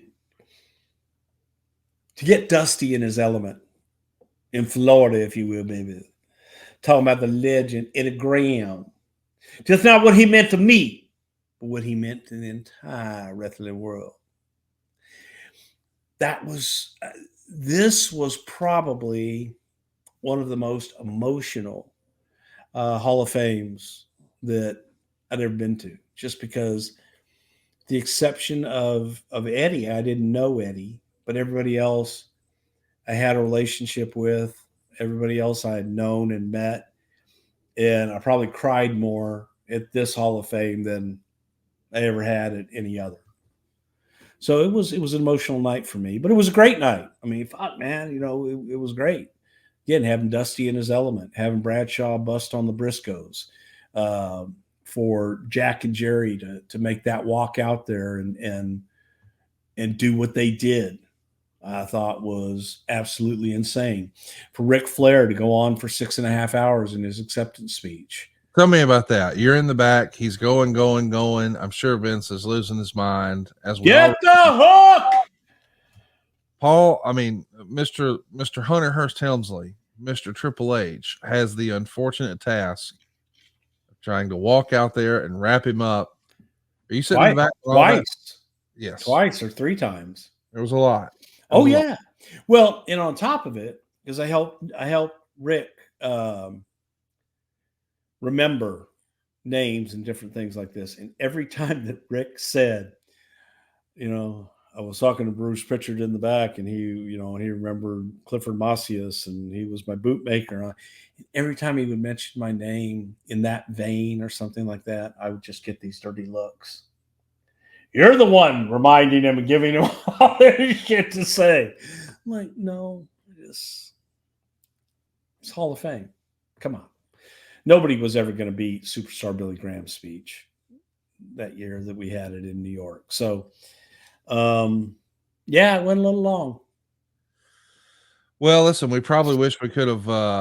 It would still be going on if we didn't have Hunter go out and cut him loose there.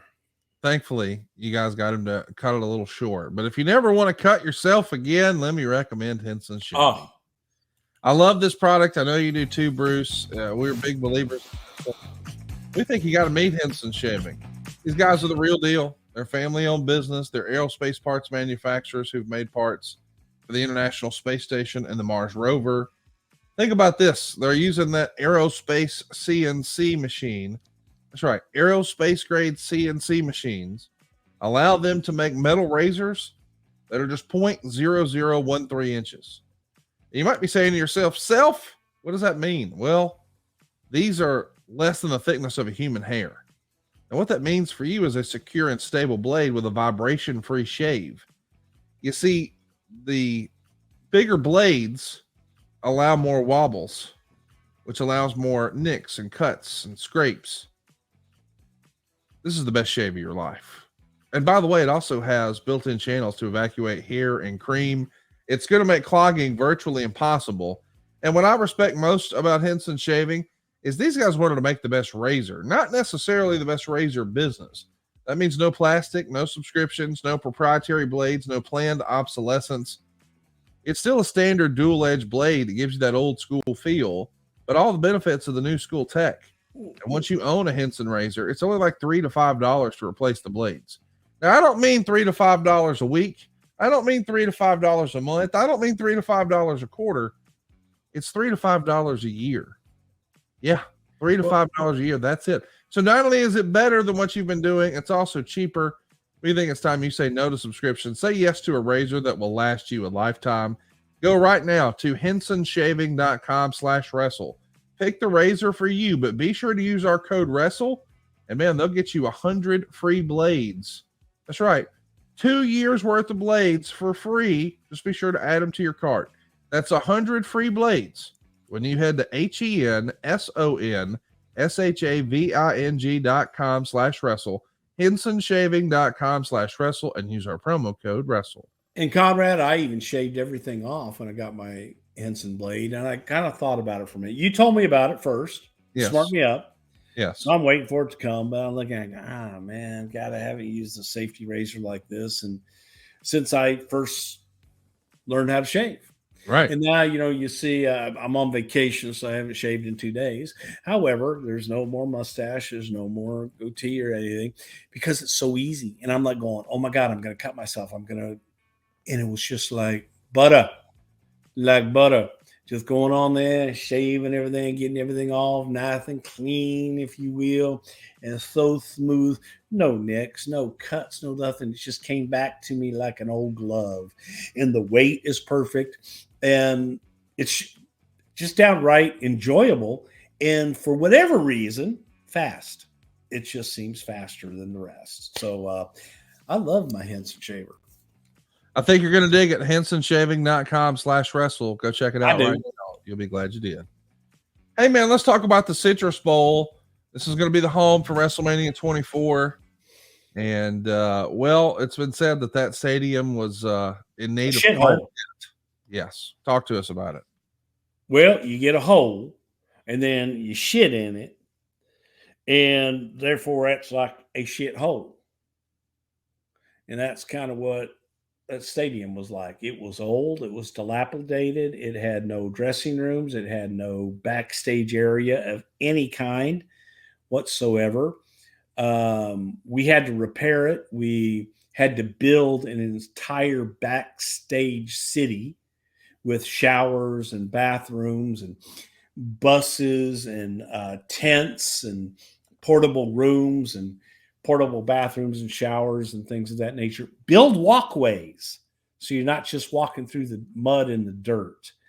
Why do it there, Bruce? Why do it there if it requires all this? It's a hell of a deal. Okay, I got you. It's a hell of a deal, and I think it was the first one in Florida.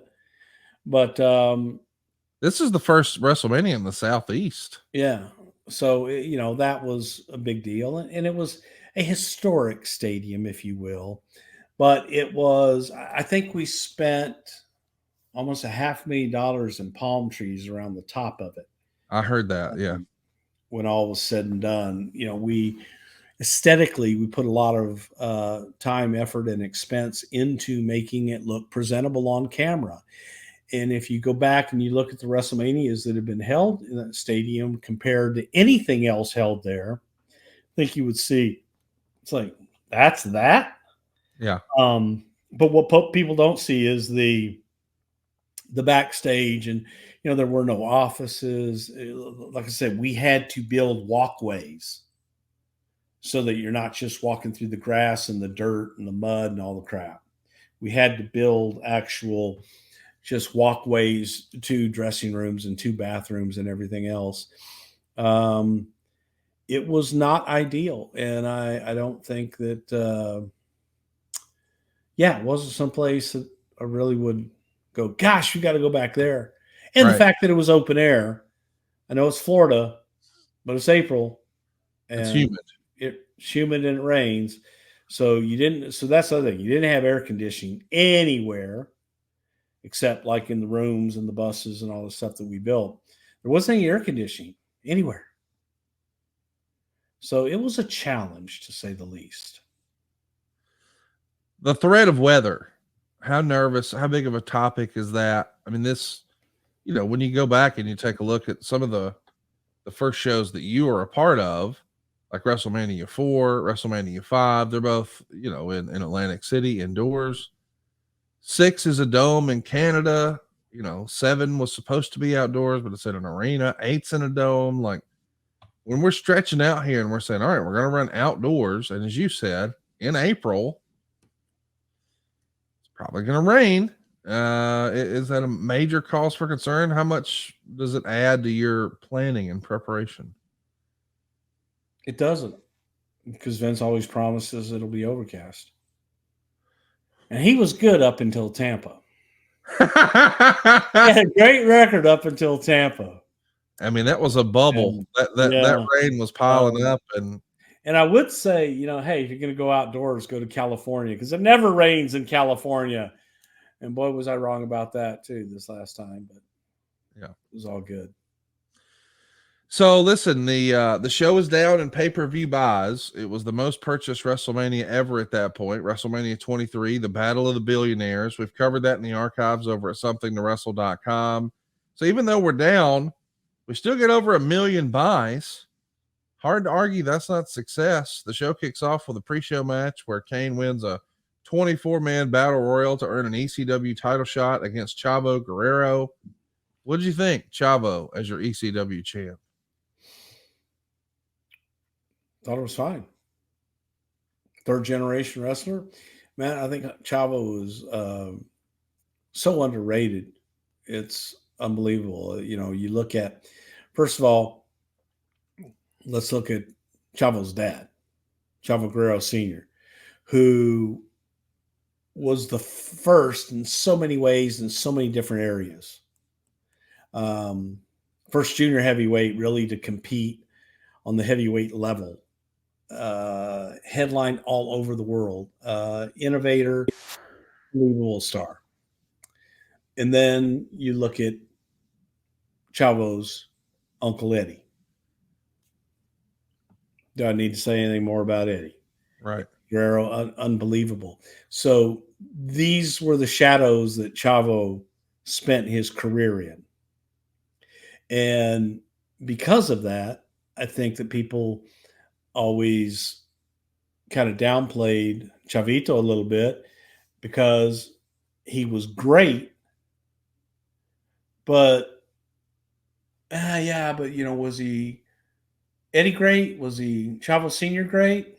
In my opinion, I think he was just as great as them. He just didn't achieve the stardom that they did.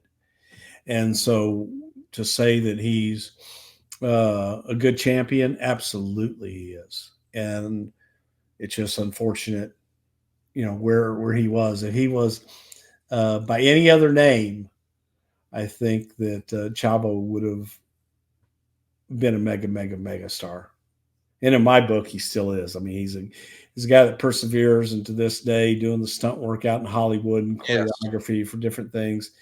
He's made his name outside and inside of the business, and really, boom, put that stamp on it. So to me, look, I'm an honorary Guerrero. I love him, and I love him to death.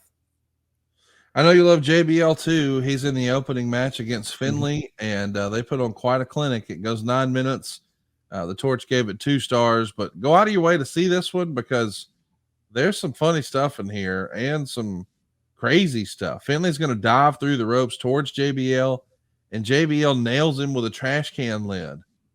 And then he throws a trash can really hard and fast at Hornswoggle on the floor. I know we both think the world of the real life Hornswoggle, but seeing him get nailed with this trash can full speed from JBL just makes me laugh every time. I know it shouldn't, but it does. I'm a bad person. Because you're a bad person. That's right. I know. Finley comes back with a bunch of trash can lid shots and eventually throws JBL head first into a table. Folks, he's a bad person. Corner. I am. The table breaks, but eventually John recovers, nails the clothesline from hell. Hey, John came out of retirement for this one, but it was a fun match for what it was. I like it. What say you? They beat the hell out of each other. And Fit and JBL go back to Germany and working for Otto Vons. So they had history together. They loved working with one another, had similar styles, beating the hell out of each other. Just worked. Next up, a fun match. This is second on the card, and it's Money in the Bank ladder match. It's MVP versus Carlito versus CM Punk versus Shelton Benjamin versus Mr. Kennedy versus Chris Jericho. And again, the rumor and innuendo is this was supposed to be a platform to launch Jeff Hardy. He's not here. Tons of crazy spots, though, including Morrison moonsaulting off the top rope with a ladder in his hands all to go to the outside. Shelton sunset flipping Kennedy and Morrison off a ladder to the mat. Kennedy hitting Punk with a mic check on a ladder. Matt Hardy returning to attack MVP. But really, this is the match that elevates Punk. Jericho starts climbing the ladder. Punk on the other side. Jericho tries to fight him off. Eventually, he knocks Jericho down a step. The two grab the ladder at the same time, and it's swinging. Jericho hits Punk in the face with a ladder. Punk yanks Jericho off the ladder. He's hanging upside down by one leg and eventually reaches for that briefcase and gets the win in 14 minutes. Wade gave it 4 stars, said it was a good version of this style match, and they went all out with risky and innovative spots, maybe too risky, but that's kind of what you expect at WrestleMania in a Money in the Bank match. Just keep leveling up, and eventually, I guess you're going to get to a time when there's nothing else you can do. What do you think of this one? I thought it was great. Yeah. And, especially on the stage of WrestleMania, everybody did pull out all the stops. And look, I've said it a million times, not a big fan from the standpoint of, yes, they're exciting to watch, they're great to watch, they're an attraction. That I'm a fan of. Am I a fan of watching people that take risks that in the way that they do? Scares the hell out of me. So for my blood pressure and my heart, I wish that, wouldn't be as crazy as they are, just from a personal standpoint. Well said. Well said. In hindsight, does Punk get this opportunity, this Money in the Bank opportunity? Because he's Punk was ready. Right. But I'm saying, does he get that opportunity because Jeff Hardy is not available? Like, if Jeff's here, do you think it still goes this way? I don't know that anybody specifically was like, oh, hey, this is Jeff Hardy's spot. I know Punk was on the rise and Punk was ready for this. Right. So I do know we were working toward Punk. And if it was Jeff, still going with Punk as far as his rise. Next up, we see Snoop Dogg in the back doing promos with Santino, Festus, Jesse, and Mick Foley. What a cast of characters this is. It's hard to believe that's Luke Gallows right there, is it not? Guy in the sweatshirt? Huh? The guy in the sweatshirt is Luke Gallows? No, that's Snoop Dogg. Oh, okay. Next up, it's Batista and Umaga. I kind of forgot that even happened at WrestleMania. Umaga is one of my absolute favorites. I think the world knows what a big star Batista became. But they only get 7 minutes here. It's third match on the card. It does feel, I don't know. Wade called it forgettable filler. In hindsight, this could have been a freaking main event. And in fact, both of these guys have been in the main event at WrestleMania. Of course, you can't be in the main event every year. Wade would be critical and said neither seemed inspired after a promising opening 2 minutes, but at least that settles it. SmackDown is superior to Raw, right? Little tongue in cheek there, but still, these are two big time talents here, man. I would have liked to have seen maybe a bigger story, because it feels like those guys could have had an all out war. Well, sure they could have. I love this rationale sometimes that of the commentary that, oh, it was just filler. Oh, it was too short. Oh, it's too long. They should have had more matches. It's like, I want more matches, but you can't have more matches and have them all be 20 minutes. So you try to do a happy medium and you try to get as many people on the card as you possibly can. And it's a jigsaw puzzle.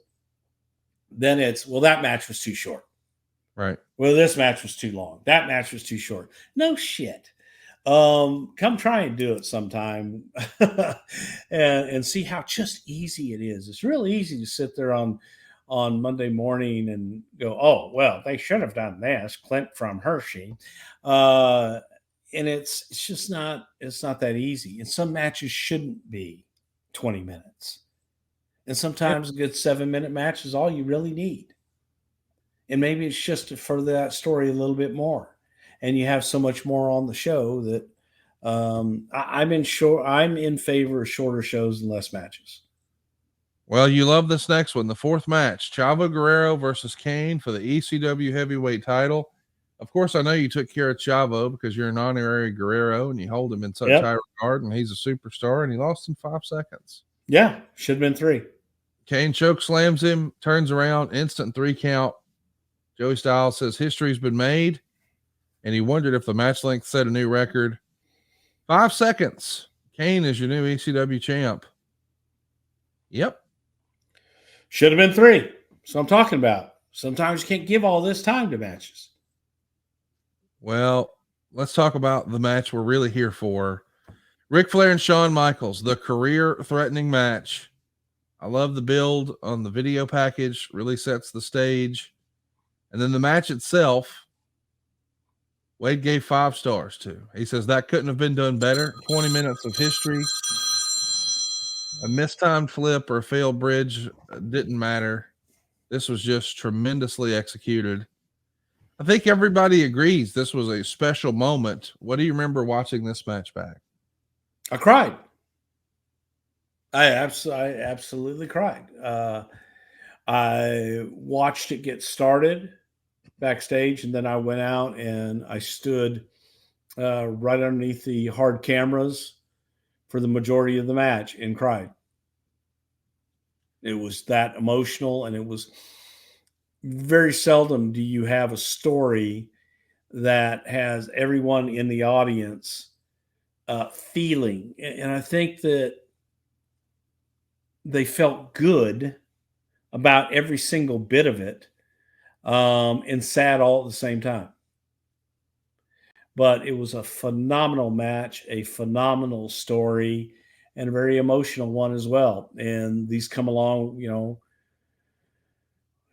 once in a blue moon. So to have it on WrestleMania, I thought was absolutely fabulous. How nervous was Rick going into this?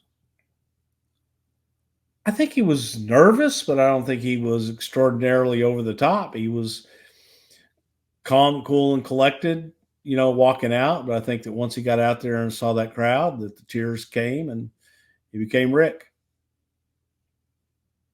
It was unbelievable. Nothing like it before, nothing like it since. Not sure we can ever recreate this.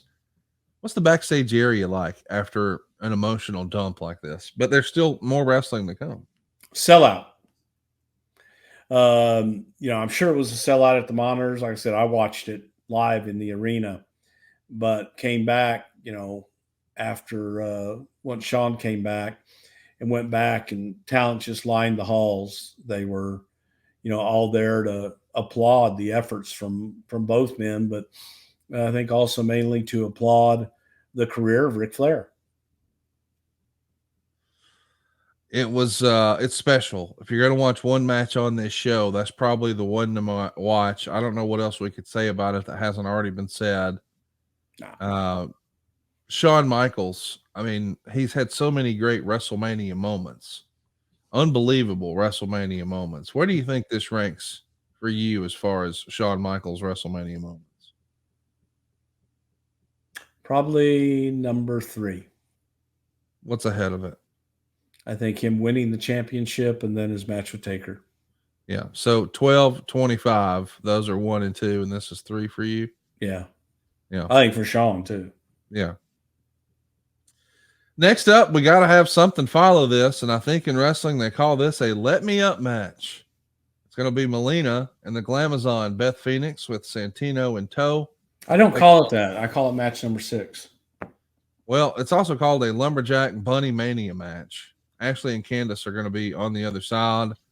Snoop Dogg is handling the ring intros. They go 5 minutes. Wade would say it was good use of Snoop Dogg, just a chance to catch your breath after the emotions of Flair and Michaels.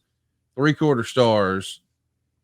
I mean, listen, you're getting a lot of ladies on camera here and getting some people at WrestleMania payday. Why not, right? Yeah, exactly. And again, it just let people settle down, let people dry their eyes, and then let's what you're move looking on. at right here, Bruce, is if you're watching on YouTube, you guys lose power for a minute. Now, we talked about this on In Your House, Beware a Dog. What do you remember happening here in 2008? We're in the middle of a WrestleMania. We've spent all this money getting this damn building ready to go, and kaput, it goes dark. You remember what I said about the building in the very beginning? It was a piece of shithole. Ding, ding, ding. Yeah. I mean, look at this, dude. WrestleMania. This ain't some funky ass In Your House. This is WrestleMania. Yes, it is. Citrus Bowl. Shits. The shits. Well, I'll tell you what's not the shits, and that's our friends at Sunday. You and I have been big believers in Sunday for a while, and I have to admit, before I found Sunday in my life, I was overspending. I mean, let's just call it like it is. I was using one of those national lawn care services just to make sure my yard was looking good. I was spending like $1,500 a year. Now I use Sunday, and I don't have to worry about it anymore. And by the way, it's a fraction. How much? Well, the full season plan started just $109, and I can even help you get it cheaper than that. But here's what it's all about. This time of year, when the weather starts to change, it starts warming up, we all want to spend more time outside. But you don't want to be working in the yard or enjoying the yard. Come on now, you know what you want. And maybe if you're like me, you're not even really sure what the hell to do. Well, here's what you need. Sunday. It's everything you need to get the lawn you've always dreamed of. Seriously, do what I did. Go to getsunday.com/wrestle. They're going to have you enter your address, and then you're going to customize plan created just for you and your lawn. Now, I know that sounds crazy, but buddy, they got satellite images of your house, and they can look and see exactly what you need. It sort of blew my mind. Do it for your address right now. It costs nothing to look. Go type this in. You'll be blown away. They've got images of your crib, dude. GetSunday.com/wrestle. What they're going to do here is they're going to make it easy for you. No more trips to the store. No more hauling heavy bags. They ship everything right to your home. And you don't need special equipment. You need a hose. No, not one of the Godfather's ones. But you can fertilize your whole lawn in less time than it takes to watch your favorite TV show. And by the way, they use ingredients you can feel good about. What I mean is no harsh chemicals. No long waiting periods. You can let your pets and kids do their thing and enjoy their time.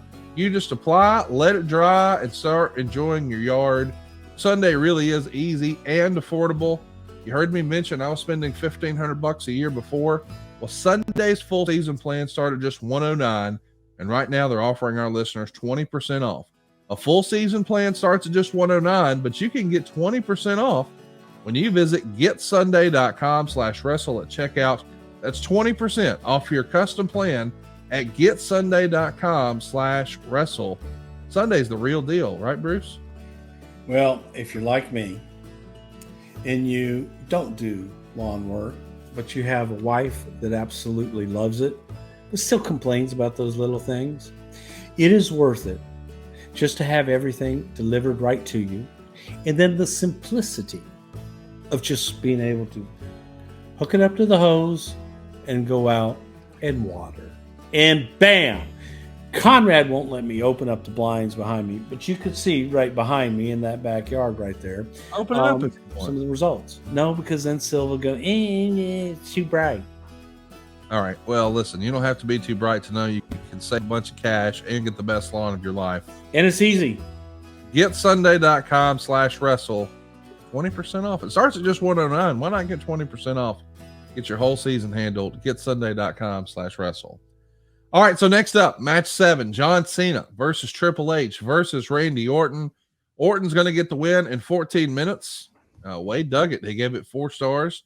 Said another really good match, nonstop action, tough to keep up with the times, well-timed and really well executed with some inventive spots. The surprise finish helped, even if it disappointed a lot of fans cheering for Hunter or Cena. Another 5 minutes, and it's 4 stars plus. He thought it was a little short, but I don't think anybody called Randy Orton winning. Is that the idea every now and again? You need to keep them guessing. You need a surprise. Don't make it all, easy to guess and plan for. Absolutely. Yeah. And what's the better story? And, the beauty of this match, when you look at it, is I'm a proponent of, fatal 4-ways and triple threat matches. A lot of times breaks out into a match between 2 people while 2 other people get taken out. I hate that. And I think that this was a great use of the triple threat and utilizing all 3 people all throughout the match. And yeah, Randy was on a roll. Keep Randy on a roll. Everybody thinks, oh God, Cena's coming back. Got to put the championship on Cena. No, you don't. John's just fine. Wade wrote, surprise finish, but it also explains this match's placement on the show being 3rd from the top. Do you think if Cena was going to win, he would have? I mean, Cena's in a surprise finish, and 2 months in a row, he's going to lose. Not complaining, just saying. Do you think if he won here, it would go on last? No. Okay. No, again, you had the Undertaker and the Streak story, and that was a very deep, rich story. Next up is Big Show and Floyd Mayweather, and it's better than you imagine. 3.25 stars. And Wade even says, you know what? This wasn't that bad at all. I suspect there'll be a wide spectrum of opinions, but show looked tougher overall based on how it played out. Mayweather, though, won based on the no DQ rules. For expectations being set so low, Mayweather did well on his part. 12 minutes, Mayweather gets the win. And of course, JR is going to say on commentary, that makes him 40-0. This was fun for what it was. What'd you think? What did Mayweather think of his WWE experience? What did Big Show think? Oh my God, they loved it. And when you look at celebrity involvement, I think that again, Mayweather from day one and his commitment to this angle and to this show was over the top. And it showed in the ring and it showed in the match, because I think that they delivered. They delivered a believable match. They delivered a fun match. And it was something that it was a spectacle that people wanted to see. And it's kind of like, what the hell are you going to do here? And what we did, in my opinion, believable and the right thing to do. Talk to me about Mayweather here. I mean, until recently, because in recent years, and I know we don't talk about current stuff, Bad Bunny smoked, unbelievable showing by Pat McAfee. We can't say enough nice things about Logan Paul, but forget all the recent stuff. At this point in 2008, this has got to be one of the best celebrity matches in WWE history, no? Without a doubt. I think that, and again, looking at the commitment right that Floyd made to make it such of a good match was, again, testament to what a pro Mayweather is, how good he is, how versatile that he is, in that he was able to come into our arena, take his skills and his celebrity and make something huge out of it. Listen, I know we're sort of quote unquote breaking character here, but the real life Floyd Mayweather is not the asshole you see on TV. He's a great guy who does a lot of great things for a lot of people, but that's not his character. And I think even he would admit he's made a lot of his money playing a bad guy role that sort of emulated what he grew up on watching wrestling. It's a character. It's a heel character. And I love that a guy who made so much money, basically borrowing from pro wrestling, had his moment at a WrestleMania. That's pretty fitting, pretty cool. Absolutely. But the real Floyd Mayweather, very humble guy. Yes. Very respectful, very humble. And but at the same time, the real Floyd Mayweather is the definition of a true professional. An entertainer. Yes. Yeah. He gets it. Well, we got it in the main event. It's Edge versus Undertaker. I can't believe there was ever any other finish discussed, but apparently it was, at least. But Edge gets the win, Undertaker gets the win. 24 minutes. Wade loved it, gave it 4.5 stars, and says a bit slow early, but for good reason as they went long. A WrestleMania main event worthy performance for both, and really dramatic near falls at the end. Of course, when he wins, the crowd explodes. They get their happy ending. A massive fireworks show is going to start. Another major investment by you guys. And Adam Cole, thanks everybody for watching wrestling and WrestleMania here. Big deal for Adam Cole to be given the opportunity to call a WrestleMania main event. That probably never gets old for Cole, huh? Who the fuck is Adam Cole?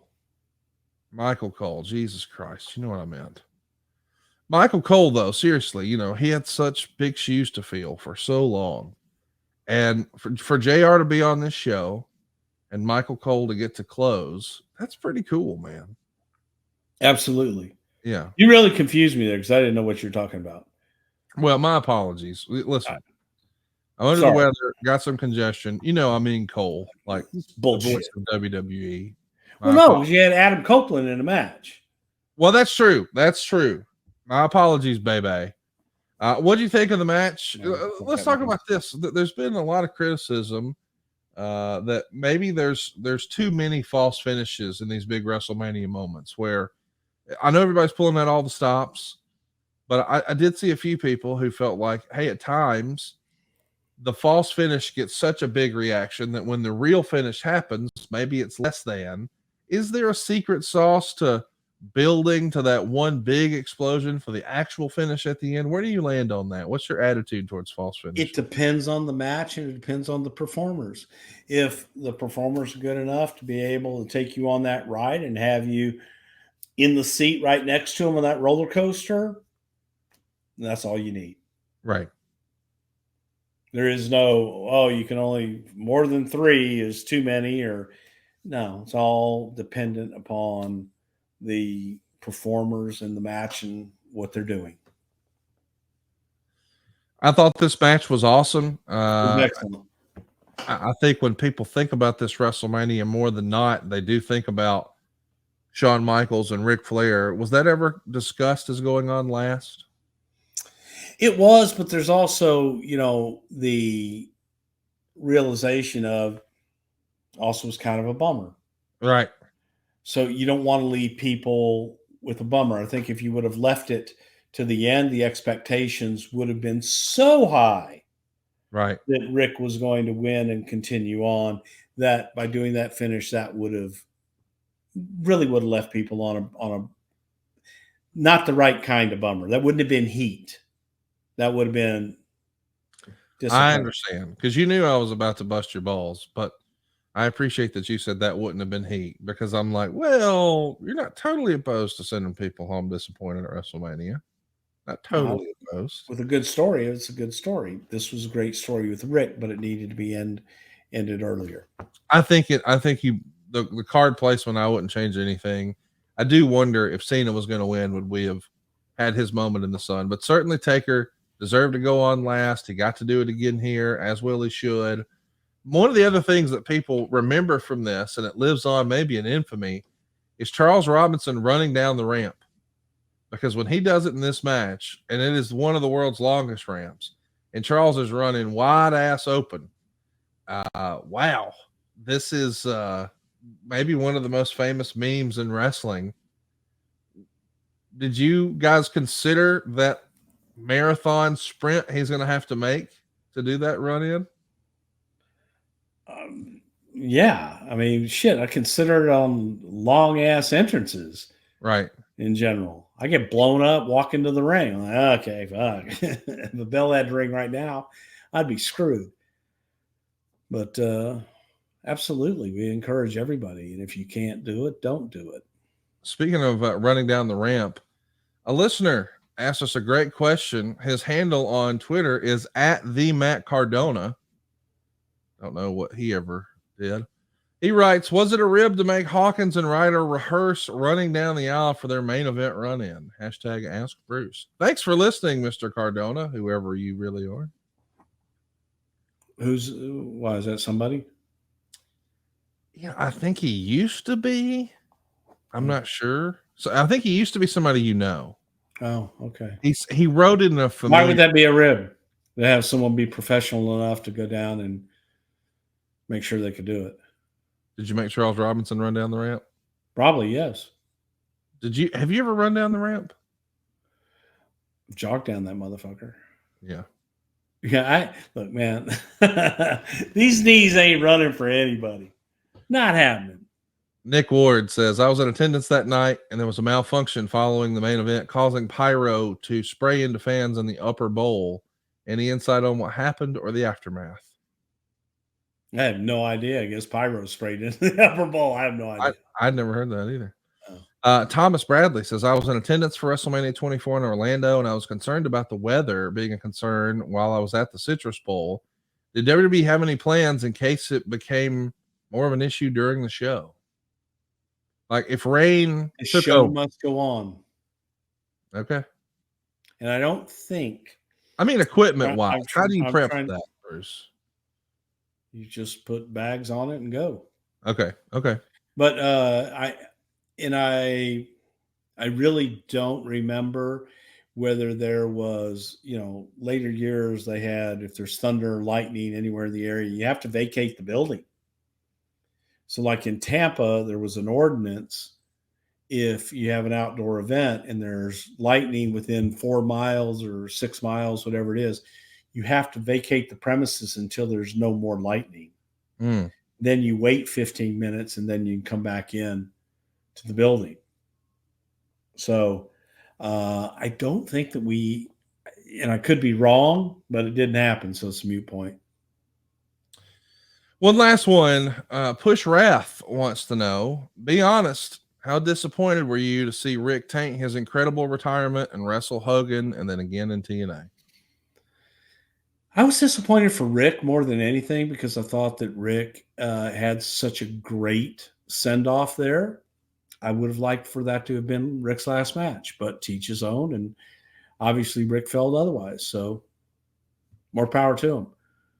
I wish, through all the health things that Rick has been in, I wish I was in the shape Rick's in, I mean, he's absolutely in phenomenal shape still to this day. So who knows? But I would have liked that to have been his last match. Yes. Next week, Bruce, Victory Road 2011 on deck. Yes, this is the infamous Jeff Hardy pay-per-view, but it's really also one of the worst pay-per-views in TNA history. We're going to be talking about Mr. Anderson and Rob Van Dam, AJ Styles taking on Matt Hardy in an Ultimate X match, a Falls Count Anywhere match, a First Blood match. All the gimmicks are here. That's next week right here on Something to Wrestle. In the meantime, go check out adfreeshows.com. We're going to let you try the first week absolutely free. You get more than a dozen of your favorite podcasts starting at just $9 a month. And most recently, we just did a Conversations with Conrad with Jim Johnston. You want to talk about a special person in WWE history. He created so many of your favorite iconic themes, whether it's The Ultimate Warrior or Stone Cold Steve Austin or The Undertaker. And you can hear our exclusive conversation right now over at adfreeshows.com. By the way, if your business targets men 25 to 54 years old, buddy, there's no better place than to advertise right here with us on Something to Wrestle. You've heard us do some of the same ads for the same companies year after year. Why is that? Well, because it really works. And with our super targeted audience, there's very little waste. Go right now to advertisewithbruce.com and find out how easy it is to advertise on this program. Advertisewithbruce.com.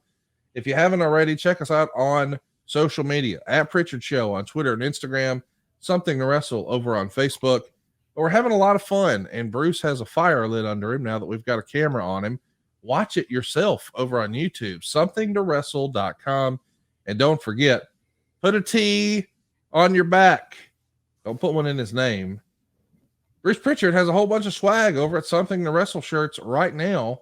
It's the best way to support the show besides going ahead and subscribing on our YouTube. Check it out, somethingtowrestleshirts.com. Bruce, I don't know what I expected today. I'm glad you had enough internet to power through, and we got to talk about one of the more iconic WrestleMania moments in history here today. Hot damn, me too. And hopefully, we'll try again tomorrow if you want to. I'm for it. Let's do it. Don't get hot. I mean, let's just keep. Let me ask you this. Hang on before you do it, because I got to tell you what my day is tomorrow. Have you ever heard of a sleep apnea dentist? No. Well, I'm going to one tomorrow, so I'll tell you all about it. But so I am an insomniac. I do not sleep. And so I went into the sleep doctor. I've done 4 sleep studies now in the last 25 years. So the last 3 doctors are like, yeah, you're just an insomniac, man. Nothing's going to help you. This last one is like, no, you got sleep apnea. I tried the mask. I tried the nose thing. I tried all this other stuff. So now I'm going to go try the mouth guard thing. Oh, wow. Okay, cool. So, but I never knew until roughly 6 weeks ago that there was such a thing as a sleep apnea dentist. I didn't know that either. So, well, Greenwich, Connecticut, they got everything there, Conrad. You learn something new every week, and we hope to learn more next week right here on Something to Wrestle with Bruce Prichard. Rock on. Hey guys, Eric Bischoff here, and just want to call a quick timeout. I want to tell your listeners about what I've been telling everybody at Over at 83 Weeks for quite a while now, about all the cool things that are happening over at adfreeshows.com. He created the soundtrack for generations of WWE fans with some of the most iconic themes in history. Legendary composer Jim Johnston sits down with Conrad to take us behind the themes that we all grew up on, including Randy Orton's Voices. Got your rules and your religion all designed to keep you safe. But when rules start getting broken, you start questioning.